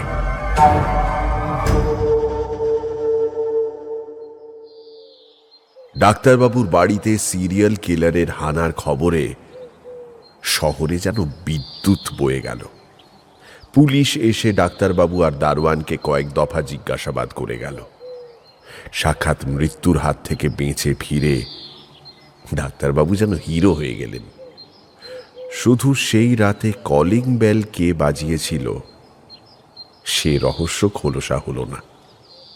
এই প্রথম প্রমাণ পেলাম যে মানুষের কল্পনা শক্তির তুলনা নেই। সম্ভব অসম্ভব নানা মন গড়া কাহিনীতে শহরটা একেবারে ছেয়ে গেল। আরে কোনো মরণাপন্ন রোগীর আত্মীয় হবে। আরে না না, ও পাড়ার রাতের পাহারাদার। ওসব কিছু না পেয়ে ডাক্তারবাবু অনেক লোকের প্রাণ বাঁচিয়ে পূর্ণ করেছেন, হ্যাঁ, তাই স্বয়ং ভগবান ওকে বাঁচিয়ে দিয়ে গেলেন। তাই হবে। আমি ঘটনাটা স্রেফ চেপে গেলাম, নইলে পুলিশের কাছে জবাবদিহি করতে গেলে প্রাণান্ত হতো। ঘটনার পর দুদিন ছুটি নিয়ে ঘরে বসেছিলাম। প্রায় নার্ভাস ব্রেকডাউনের মতো হয়ে গিয়েছিল। মাধুরী হয়তো কিছুটা আন্দাজ করেছিল, কিন্তু কিছু বলেনি।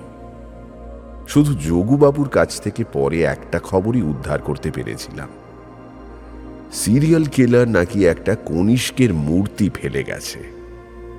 তার গায়ে লেগে থাকা হাতের ছাপ অন্যান্য খুনের জায়গা থেকে পাওয়া হাতের ছাপের সঙ্গে একেবারে মিলে গেছে।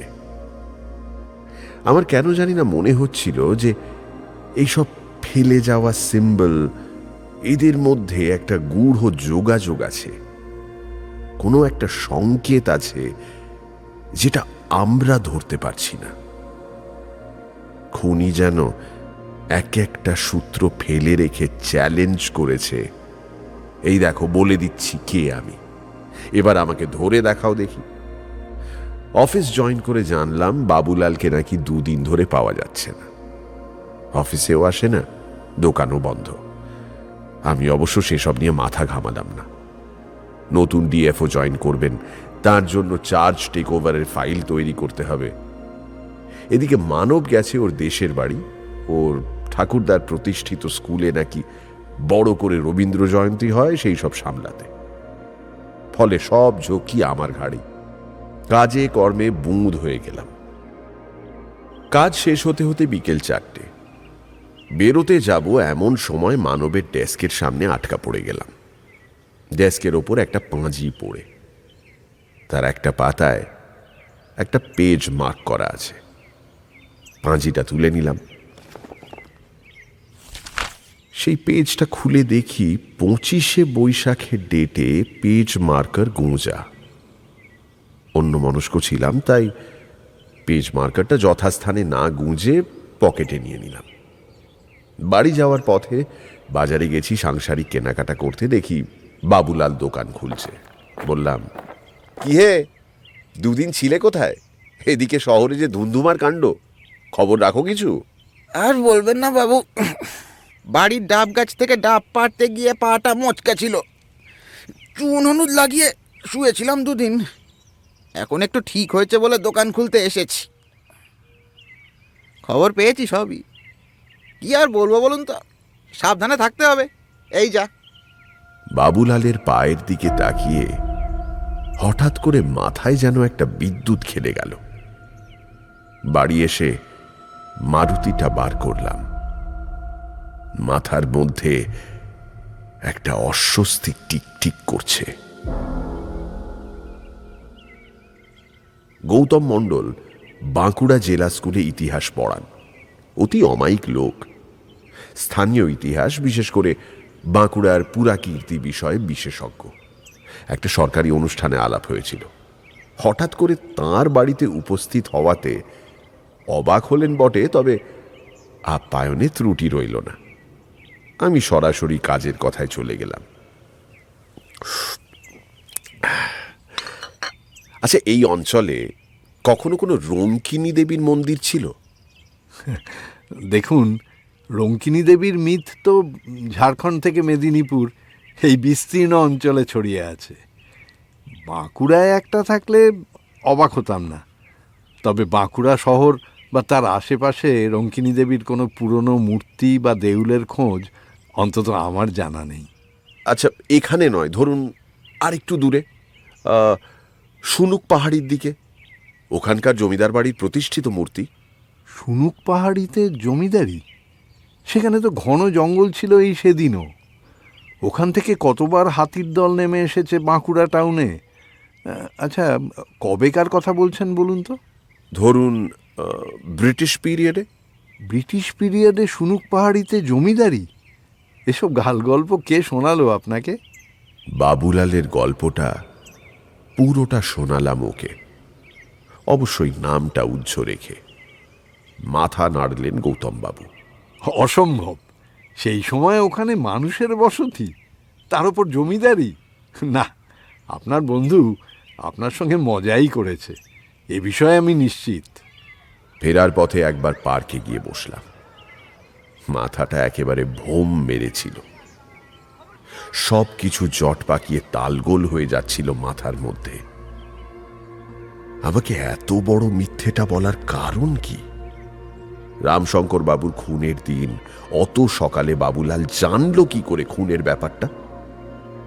তাও যখন খুনটা হয়েছে বিষ্ণুপুরে আর ও আছে বাঁকুড়ায়। ডাক্তারবাবুর বাড়িতে হামলার ঘটনা ঘটার পরদিন থেকেই ও গায়েব। পায়ের মচকানিটা কিসের? ডাব গাছ থেকে পড়ে, নাকি উঁচু কার্নিশ থেকে লাফিয়ে নামতে গিয়ে? কিন্তু অত দ্রুত দেওয়াল কার্নিশ বেয়ে ওঠা, কথাটা মাথায় আসতেই বিদ্যুৎ চমকের মতো একটা কথা মনে পড়ে গেল। চায়ের দোকান খোলার আগে বাবুলাল কিসে চাকরি করত? সার্কাসে না? ঝট করে উঠে পড়লাম। সন্দেহের কথাগুলো যোগু বাবুকে না জানালেই নয়। একটা হাত যেন অন্ধকার থেকে বেরিয়ে এসে আমার জামার হাতাটা টেনে ধরল। তার সঙ্গে একটা শান্ত ধীর স্বর বলে উঠল, এত তাড়া কিসের ভবতারণ? আমি প্রথমে চমকে উঠেছিলাম, তারপর রুদ্ধস্বরে বলে উঠলাম, কাকা আপনি? চমকালে কেন? চমকাবো না? সেই যে কাউরি বুড়ি জঙ্গল থেকে উধাও হয়ে গেলেন, তারপর থেকে তো আপনার কোনো খোঁজই নেই। আর ছিলেন কোথায় একদিন? ছিলাম অনেক জায়গায় ভায়া। মা কি আমার জন্য শান্তির জীবন বেছে রেখেছেন হে? এই দেখো না, তোমার বিপদের কথা জেনে আবার আমাকে আসতে হলো। বিপদ? কিসের বিপদ কাকা? যে বিপদ এতদিন তোমার চারপাশে ঘুরে বেড়াচ্ছিল, সে যে এখন তোমার ঘরের ভেতরে ঢুকবে বলে ওত পেতে আছে ভবতারণ। কিন্তু আমি কেন কাকা? আর আমার পরিবারই বা কেন? নৃশংস, উন্মত্ত, অন্ধ রক্ত পিপাসার কোনো কারণ থাকে না ভবতারণ। নকুলেশ মাহাতো, রামশঙ্কর সামন্ত, বামনদেব ব্যানার্জি, এদের খুন হবার কোনো কারণ ছিল? এই উন্মাদ খুনিকে আটকানোর কি উপায় কাকা? পরের খুন হওয়ার আগে খুনের সম্ভাব্য জায়গায় ফাঁদ পেতে রাখা। যে খুনের কোনো প্যাটার্ন নেই, কার ওপর কবে আক্রমণ নেমে আসবে বোঝা যাচ্ছে না, সেখানে পরের খুন কবে কোথায় হবে সেটা আন্দাজ করে সেখানে ফাঁদ পেতে বসে থাকতে হবে। তুমি না সায়েন্সের স্টুডেন্ট ছিলে ভবতারণ? প্যাটার্ন বা মডেল দেখে ভবিষ্যৎ বলতে পারবে না? তাহলে তো বলতে হয় তোমার বিজ্ঞান শিক্ষা বৃথা। কিসের কি প্যাটার্নের কথা বলছেন আপনি? দেখো, মৃতদেহের পাশে তার রক্ত দিয়ে লেখা সাংকেতিক অক্ষর, মেঝেতে ছড়িয়ে থাকা ময়ূরের পালক, বুকে এঁকে দেওয়া সাংকেতিক মুদ্রা, উদ্ভিন্ন যৌবনা কিশোরীর পুতুল, কনিষ্কের মূর্তি, এসব কিসের ইঙ্গিত ভবতারণ? একটা এত বড় জলজ্যান্ত প্যাটার্ন খুনি প্রত্যেকবার সূত্রের আকারে ফেলে যাচ্ছে, আর তুমি সেটা ধরতে পারছো না। মাথাটা পুরো গোলমাল হয়ে গেল। যে জিনিস বাঘা বাঘা অফিসাররা ধরতে পারছেন না, সে জিনিস ধরবো আমি। অন্ধকার থেকে ফের কাকার স্বর ভেসে এলো, এবার একটু কঠিন। জ্যোতিষবিদ্যা শেখানোর সময় তোমাকে তন্ত্র, মন্ত্র ইত্যাদি নিয়েও অনেক কিছু শিখিয়েছিলাম, তার কিছু মনে আছে? আবছা মনে ছিল, তাই হ্যাঁ সূচক মাথা নাড়াটা তেমন জোরদার হলো না। বেশ, প্রথম কে খুন হন? নকুলেশ মাহাতো। নকুলেশ বা নকুলেশ্বর শব্দটা আগে কখনো শুনেছ? শুনেছি কাকা। কালীঘাটের মায়ের ভৈরব হলেন নকুলেশ্বর শিব। মূল মন্দিরের উত্তর পূর্ব কোণে তার মন্দির আছে।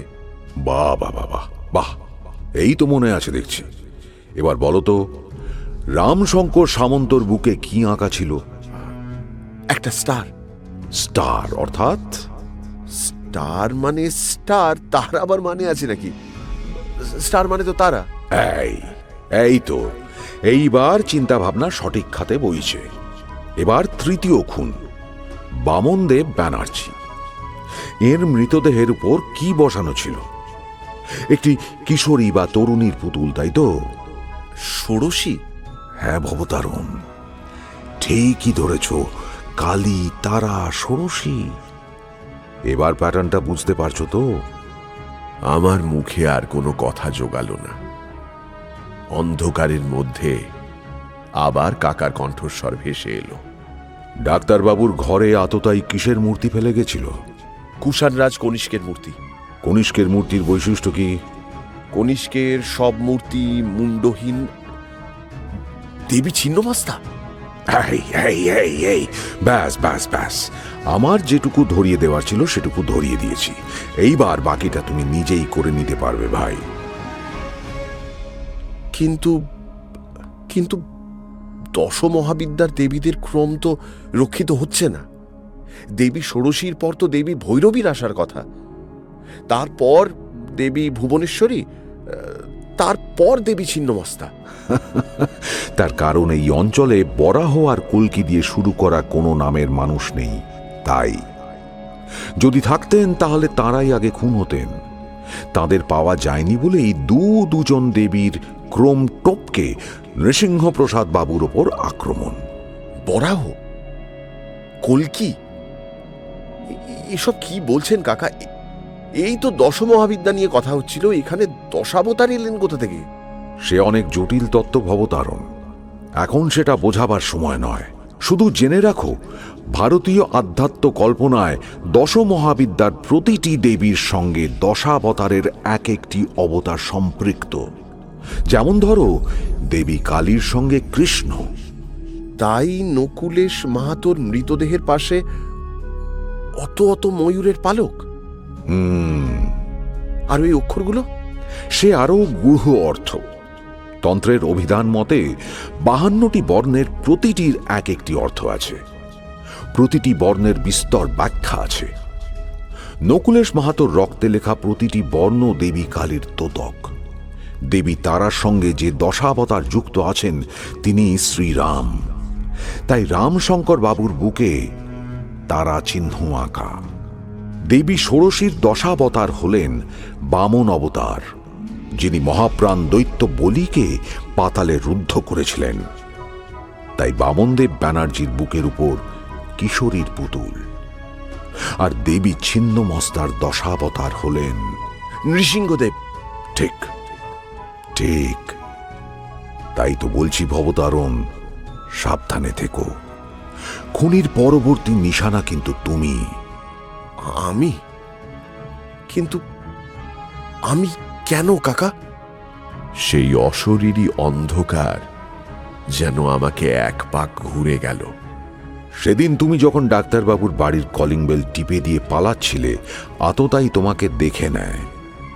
বুদ্ধিতে সে অতি ধূর্ত, তার শারীরিক ক্ষিপ্রতার তুলনা নেই। পারলে সে সেই দিনই তোমাকে তাড়া করে মেরে ফেলতে পারত, কিন্তু তাড়াহুড়োয় তার পায়ের গোছ মচকে যাওয়াতে সে তোমাকে ধাওয়া করতে পারেনি। কিন্তু তাই বলে সেই উন্মাদ খুনি তার রাগ ভুলে যায়নি। তার মুখের গ্রাস কেড়ে নেওয়ার মতো অপরাধ সে কিছুতেই ক্ষমা করবে না। সেই অন্ধ ক্রোধ এবার তার শিকারের নামের ক্রম অনুসরণ করেনি, তোমাকেই তার পরবর্তী লক্ষ্য হিসেবে স্থির করেছে। আর এবারে সে তার শিকারকে সহজে মারবে না, তাকে ধাঁধায় ফেলে উদ্বেগে রেখে তিলে তিলে মারবে, নইলে তার বিকৃত হত্যাকাম তৃপ্ত হবে না। কিন্তু সে কে কাকা? আমি যাকে সন্দেহ করছি সেই কি? অন্ধকারটা ফিকে হয়ে আসছিল, সেই সঙ্গে ক্রমে ক্ষীণ হয়ে উঠছিল কাকার কণ্ঠস্বরটাও। নিজের ওপর আস্থা রাখো ভবতারণ। আমার যেটুকু বলার সেটুকু বলে গেলাম, বাকিটা তুমি নিজেই সমাধান করতে পারবে। তবে চিন্তা করো না, মা সর্বমঙ্গলা নিজে তোমার ঘর আলো করতে এসেছেন। উনি ঈশ্বরকোটির মানুষ, ভৈরবী চিহ্ন নিয়ে জন্মেছেন। এই অপশক্তির প্রভাব তাকে সাময়িকভাবে অসুস্থ করে তুলেছে ঠিকই, কিন্তু উনি তোমায় এই মহাবিপদ থেকে উদ্ধার করবেন। জেনে রেখো ভবতারণ, স্বয়ং মহামায়া যখন তার ভৈরবের রক্ষার্থে শূল তুলে নেন, সেই মহাক্রোধ থেকে রক্ষা পায় এমন নারকী শক্তি আজও জন্মায়নি। তার উপর ভরসা রেখো ভবতারণ, তার উপর ভরসা রেখো, তার উপর ভরসা।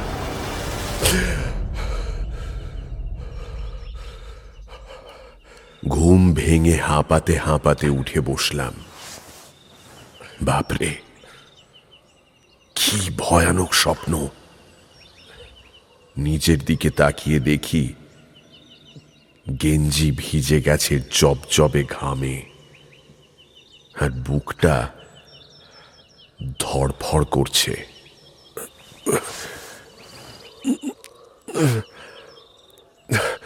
উঠে ঘাড়ে মাথায় একটু জল দিয়ে এসে বারান্দায় আরাম কেদারাটা নিয়ে বসলাম।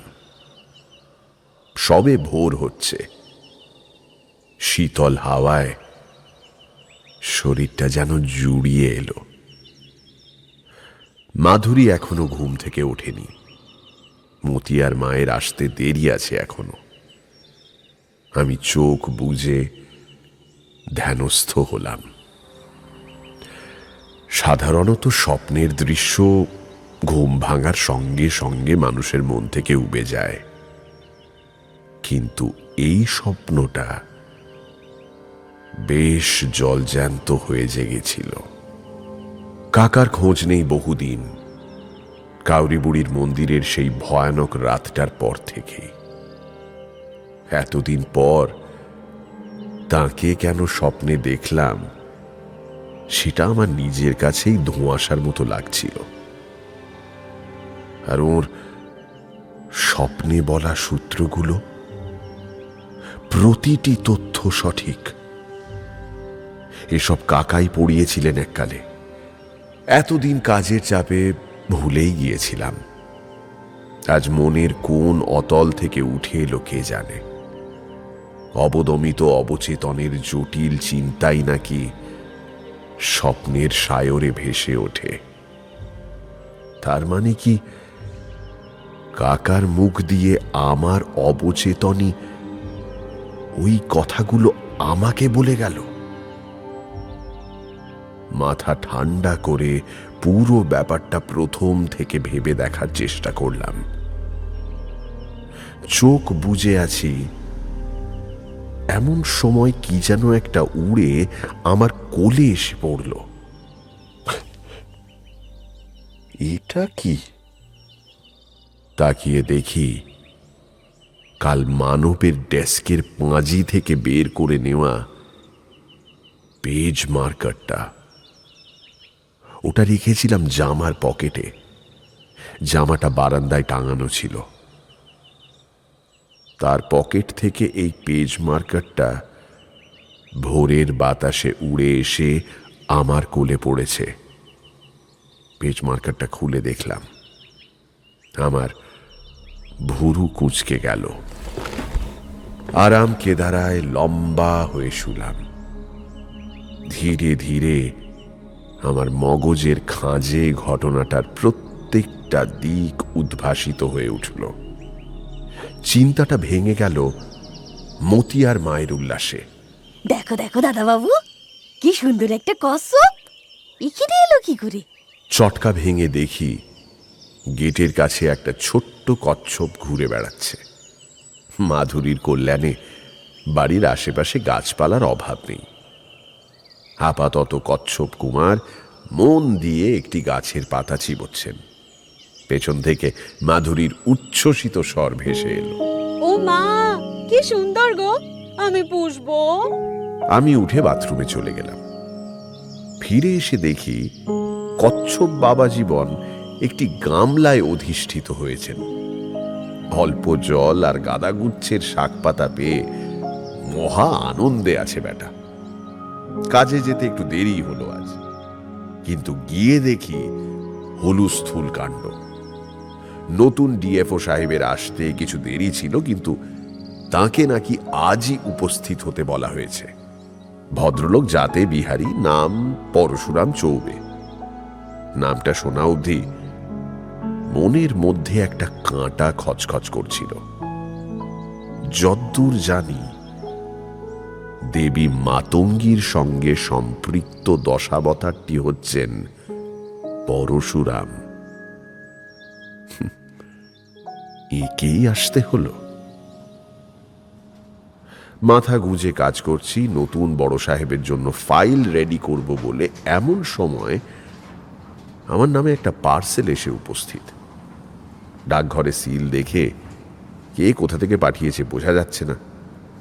পার্সেল খুলে একটা চিনে মাটির কচ্ছপ বেরোলো। ঘাড়টা কি একটা কায়দায় লুজ ফিটিং করা আছে, হাওয়া লাগলেই নড়ে। পাশের টেবিল থেকে রজতদা জানালো এ নাকি চাইনিজ লাকি চার্ম।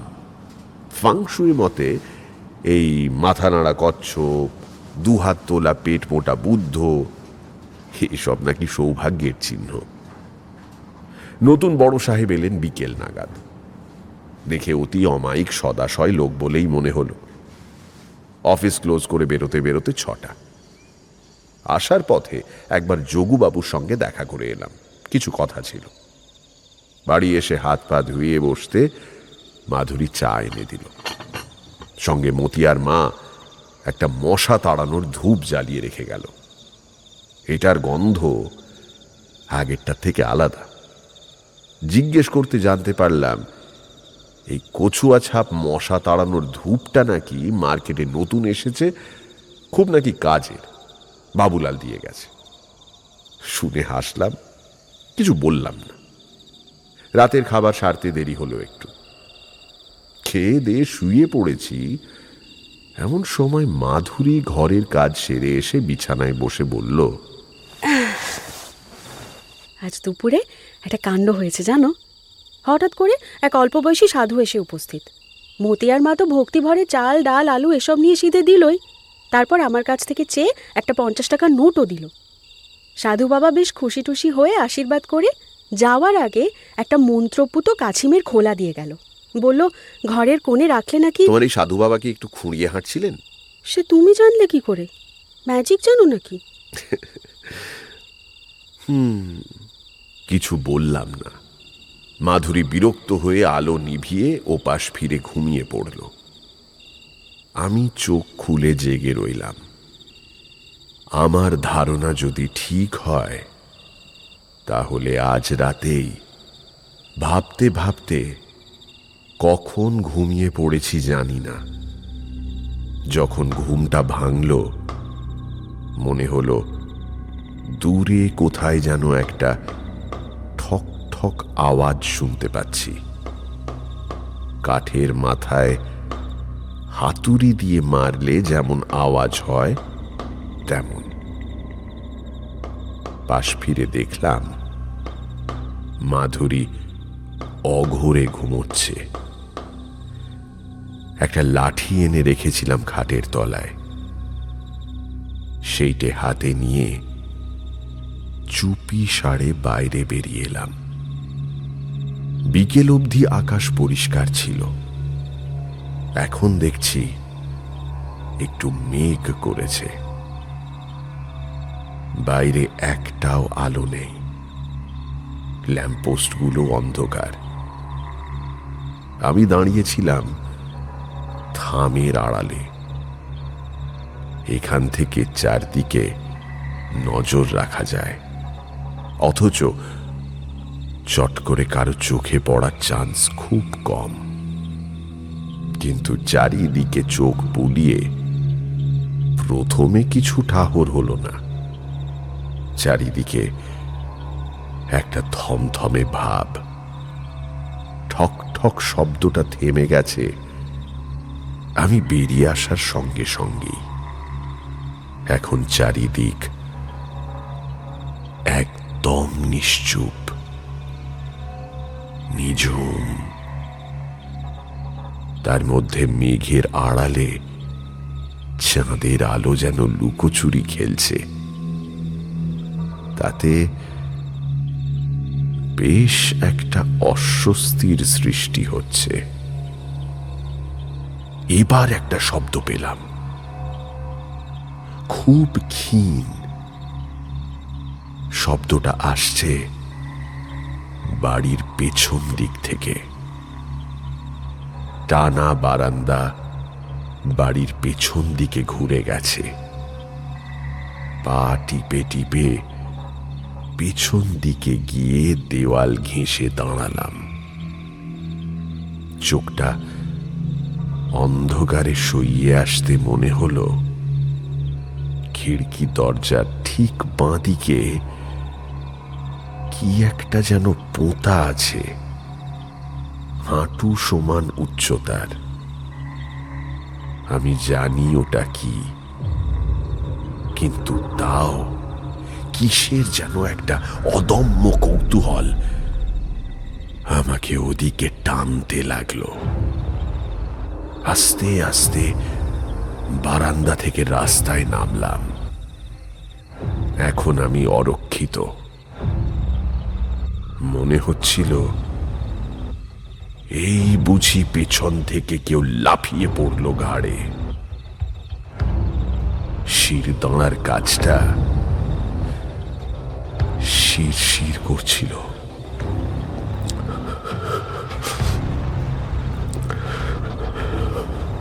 রাস্তার দুপাশে মাধুরীর নিজের হাতে লাগানো গাছের চারা। শুধু মনে হচ্ছিল যেন এক পা করে এগোচ্ছি, আর গাছের চারার মাথাগুলো আমার দিকে একটু একটু করে ঘুরে যাচ্ছে। খিড়কি দরজার কাছে গিয়ে উবু হলাম। যা ভেবেছিলাম তাই। সেই কালচে শ্যাওলা ধরা হাড়ি কাঠ, জং ধরা কাঁটা তার জড়ানো, ব্যবসা সোদা গন্ধটা যেন আরো একটু উগ্র। তবে যেটা দেখে সত্যি ভয় পেয়ে গেলাম সেটা হচ্ছে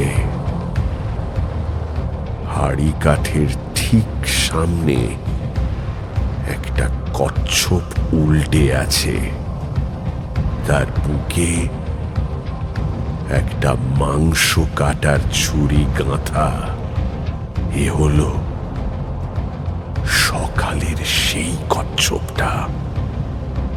উঠে দাঁড়ালাম। হাত পা কাঁপছিল থরথর করে। গেঞ্জিটা ঘামে ভিজে চপচপে হয়ে গেছে।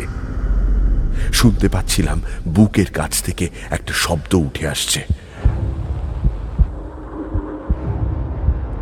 খিড়কি দরজা ধরে উঠে দাঁড়ালাম কোনো মতে। হাঁটু দুটোই জোর কমে এসেছে। কেমন যেন মনে হচ্ছে এক্ষুনি পড়ে যাব। চারিদিকটা একবার ধীরে ধীরে দেখে নিতে থাকলাম।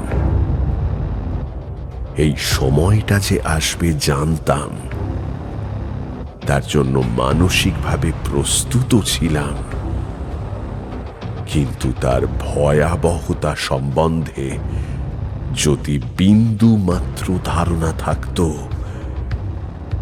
তাহলে দৃষ্টিটা বাড়ির দিকে ঘোরার সঙ্গে সঙ্গে আটকে গেল। আমার ঠিক সামনে একটা মুখ, আমার খুব চেনা একটা হাসি মুখ আমার দিকে চেয়ে আছে। আমি পড়েই যাচ্ছিলাম। কোনো মতে নিজেকে সামলে নিয়ে বললাম, কি চাও তুমি? কেন করছো এসব? লোকটা আমার হাতের লাঠিটা টেনে নিয়ে দূরে ছুঁড়ে ফেলে দিল। আমি হাতটা ধরতে গিয়ে বুঝলাম ওর গায়ে অসম্ভব জোর। এক ঝটকায় আমাকে মাটিতে শুইয়ে দিল। আমার ভয়ার্ত পা দুটো কাটা মুরগির মতো থরথর করে কাঁপছিল। মৃত্যুকে দ্বিতীয়বারের জন্য খুব কাছ থেকে দেখতে পেলাম। ঘর ঘরে স্বরে প্রশ্ন করলাম, কেন কেন করছো এসব? কেন? আপাদ মস্তক কালো বর্ষাতি পরা লোকটা ধীরে সুস্থে আমার বুকের উপর বসল। তারপর ডান হাত বাড়িয়ে কচ্ছপের বুক থেকে ছুরিটা এক ঝটকায় তুলে এনে ফলাটা নিজের বর্ষাতিতে মুছে খিক খিক করে হেসে বলে উঠল,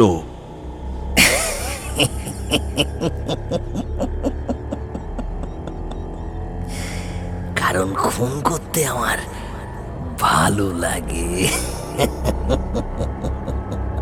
তার মানে আগের খুনগুলো অন্ধকারের মধ্যে লোকটার চোখ দুটো ধক করে জ্বলে উঠল হিংস্র সাপদের মতো। হ্যাঁ, আমি করেছি, আমি করেছি। লোকটার দিকে তাকিয়ে আমার চোখে কেমন যেন ধাঁধা লেগে গেল। যে লোকটাকে এত দিন ধরে চিনি, এতবার দেখেছি, এত কথা বলেছি, এ তো সে লোক নয়। শরীরে রক্ত মাংসে সে একই মানুষ হতে পারে বটে, কিন্তু এই মুহূর্তে তার পেশির উগ্রতায়, তার চোখের বন্যতায়, তার চিবুকের কাঠিন্যে যে হিংস্রতা ফুটে উঠেছে তার তুলনা নেই। লোকটা একটু ঝুঁকে বলল,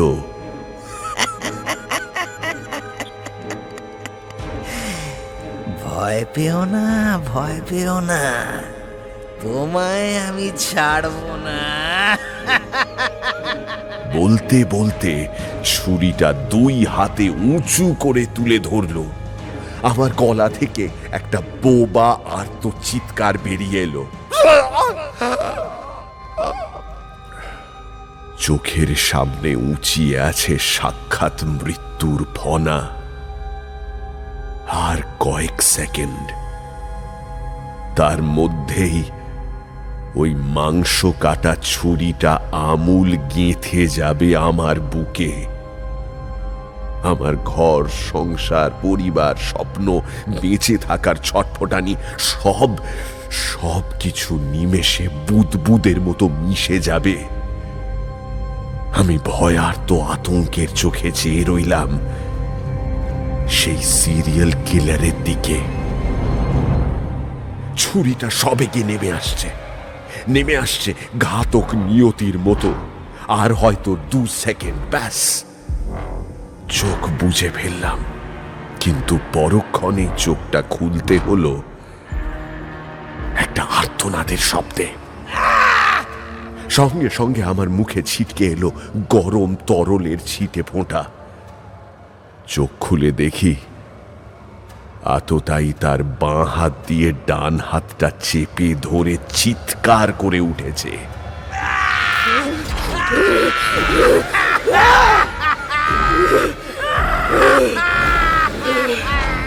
ছুরিটা পড়ে আছে একপাশে, আর তার মাথা ঠিক পিছনে আরো একটা ছায়া মূর্তি, আর সেই ছায়া মূর্তির হাতে একটা কাটারি।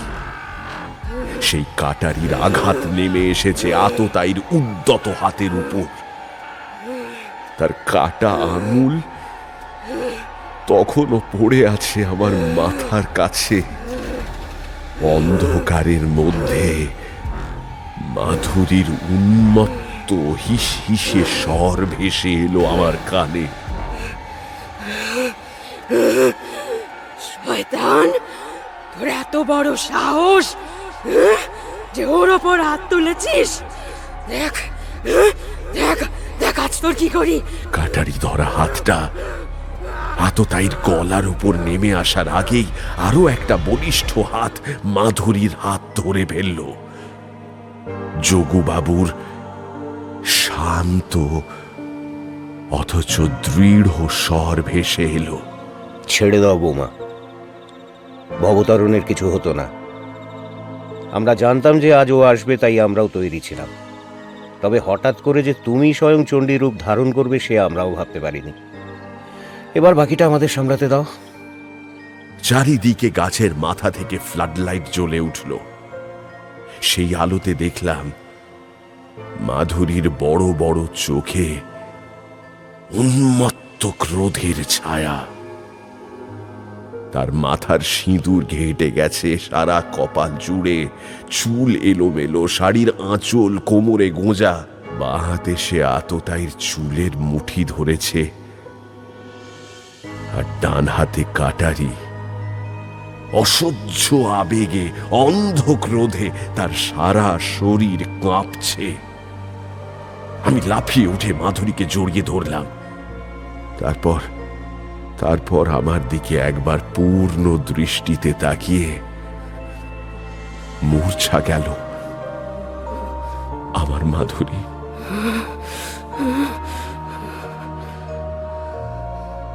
আততাই তখনও ডান হাত চেপে ধরে কাতরাচ্ছিল। যোগুবাবু তার পাশে বসে খানিক তাচ্ছিল্যের স্বরে বললেন, বিশ্বাস করুন মণ্ডল সাহেব, আমরা আপনাকে সম্পূর্ণ অক্ষত শরীরে ধরার প্ল্যানই করেছিলাম, কিন্তু স্বয়ং মহামায়া যে খড়গহস্তে অসুর নিধনে নেমে আসবেন সেইটা আমাদের হিসেবের বাইরে ছিল। কি আর করা যাবে বলুন, ভাগ্যের লিখন বলেই না হয় মেনে নিন আপাতত। আমার চোখের সামনে তখন মাটিতে শুয়ে কাতরাচ্ছিল বিট অফিসার মানব মণ্ডল। ও তখন আর আমার সহকর্মী নয়, একজন নৃশংস সিরিয়াল কিলার মাত্র। গল্পটা শেষ হতেই সবাই হই হই করে উঠল। এ কি রকম হলো? এভাবে গোয়েন্দা গল্প শেষ হয় নাকি?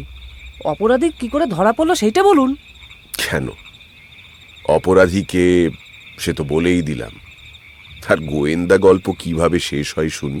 ওভাবে হয় না স্যার। সব রহস্য গল্পের শেষে ডিটেকটিভ একটা গোলটেবিল বৈঠক ডাকে। সেখানে কালপিট শুদ্ধ সবাইকে ডাকা হয়। তারপর এক এক করে পেঁয়াজের খোসা ছাড়াবার মতো রহস্যের এক একটা উন্মোচন করে দোষীকে পাকড়াও করা হয়। এখানে তো কিছুই হলো না।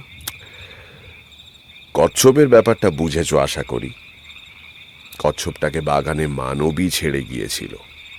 শুধু তাই নয়, অফিসে চাইনিজ কচ্ছপের প্যাকেটটা পাঠানো ওরই কীর্তি।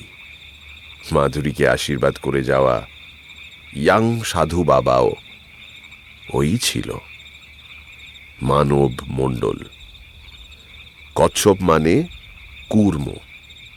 কূর্ম অবতারের সঙ্গে সম্পৃক্ত দশ মহাবিদ্যা হচ্ছেন দেবী বগলামুখী। সেই বছর ওই দিন মানে 8ই মে শুধু রবীন্দ্র জয়ন্তী ছিল না, দেবী বগলামুখী পুজোর দিনও ছিল বটে। সেই জন্যই মানব দেশের বাড়ি যাওয়ার জন্য ছুটি নিয়েছিল। বলা বাহুল্য, মেদিনীপুর যাওয়ার কথাটা ভাঁওতা। আসলে ও অ্যালিবাই বানাচ্ছিল। এর আগে দরকার হয়নি, কিন্তু এবারে ও সতর্ক হয়ে যায়। প্ল্যান ছিল খুনটা সেরে ভোরে ট্রেন ধরবে। কিন্তু মানব একটাই ভুল করেছিল, পাঁজির মধ্যে ওর টিকিটটা ফেলে যায়। ভাগ্যক্রমে সেইটা আমার হাতে এসে যায়। যেদিনকার টিকিট, ও নাকি তার আগের দিন মেদিনীপুর চলে গেছে। ব্যাপারটা নিয়ে খটকা লাগতে একটু ভেবে দেখতেই পুরো ব্যাপারটা পরিষ্কার হয়ে যায়। কিন্তু বাবুলালের ওই রঙ্কিনী দেবীর হারিকাট? পুরোটাই গাল গল্প, মানবের মাস্টার প্ল্যান। মানবী টাকা খাইয়ে বাবুলালকে এই কাজে লাগায়। প্ল্যান ছিল লোকজনকে ডেকে ওই হাড়িকাটটা দেখিয়ে লোকমুখে ওটার প্রচার করা, যাতে সিরিয়াল কিলিং ব্যাপারটার মধ্যে একটা অলৌকিক ব্যাপার ঢুকে যায়। তাতে লোকে আরো ভয় পাবে। আমাদের বা বামনদেব বাবু আর বাকিদের ডেকে দেখানোটাও ওই প্ল্যানেরই অন্তর্গত। পরে বাবুলালকেও ধরা হয়। বাবুলাল স্বীকার করে যে মানবী ওকে একটা বেয়াড়া মজা করার লোভ দেখিয়ে টাকা দিয়ে ওই ঢিপিতে একটা পুরনো হাড়িকাঠ পুঁতে রাখতে বলে। বাবুলাল প্রথমে টাকার লোভে আর পরে মজা পেয়ে এতে যোগ দিয়েছিল। পরে খুনের জায়গায় হাড়িকাঠ পুঁতে রাখার গর্তের খোঁজ পাওয়া যাচ্ছে শুনে ভয় পেয়ে যায় বাবুলাল, তাই দুদিন লুকিয়েছিল। আর অমন টিকটিকির মতো দেয়াল বেয়ে ওঠা? মানব যে চাকরি পেয়েছিল স্পোর্টস কোটায় সেটা তো জানতাম। শুধু যেটা জানতাম না সেটা হচ্ছে মানব কোন স্পোর্টসের কোটায় চাকরি পেয়েছিল। পরে জেনেছি জিমন্যাস্টিক্স। তা বিচারে শেষমেশ কি হলো? মানব মণ্ডলের ফাঁসি হয়। বাবুলাল প্রমাণের অভাবে ছাড়া পেয়ে যায়। আমরাও বাঁকুড়া ছেড়ে চলে আসি তার পরপরই। তারপর আর ওই তল্লাটের খবর রাখেনি। তবে শেষ খবর যেটা পেয়েছিলাম সেটা কাঁপিয়ে দেওয়ার মতো। কিরকম কিরকম? আমরা চলে আসার মাসখানেকের মধ্যে পরশুরাম চৌবে তার ঘরের মধ্যে খুন হন। তার মৃতদেহের ওপর নাকি আড়াআড়ি করে একটা পুরনো বীণা রাখা ছিল, দেবী মাতঙ্গীর আধান। আর তার ঘরের বাইরে দরজার ঠিক কাছে একটা ছোট গর্ত মতো ছিল, কি যেন একটা পুঁতে আবার তুলে নিয়ে যাওয়া হয়েছে। খুব বড় কিছু নয়, হতে পারে একটা উইকেট বা একটা ছাগল বাঁধার খুঁটি বা একটা মোটা গাছের ডাল বা একটা হাড়ি কাঠ।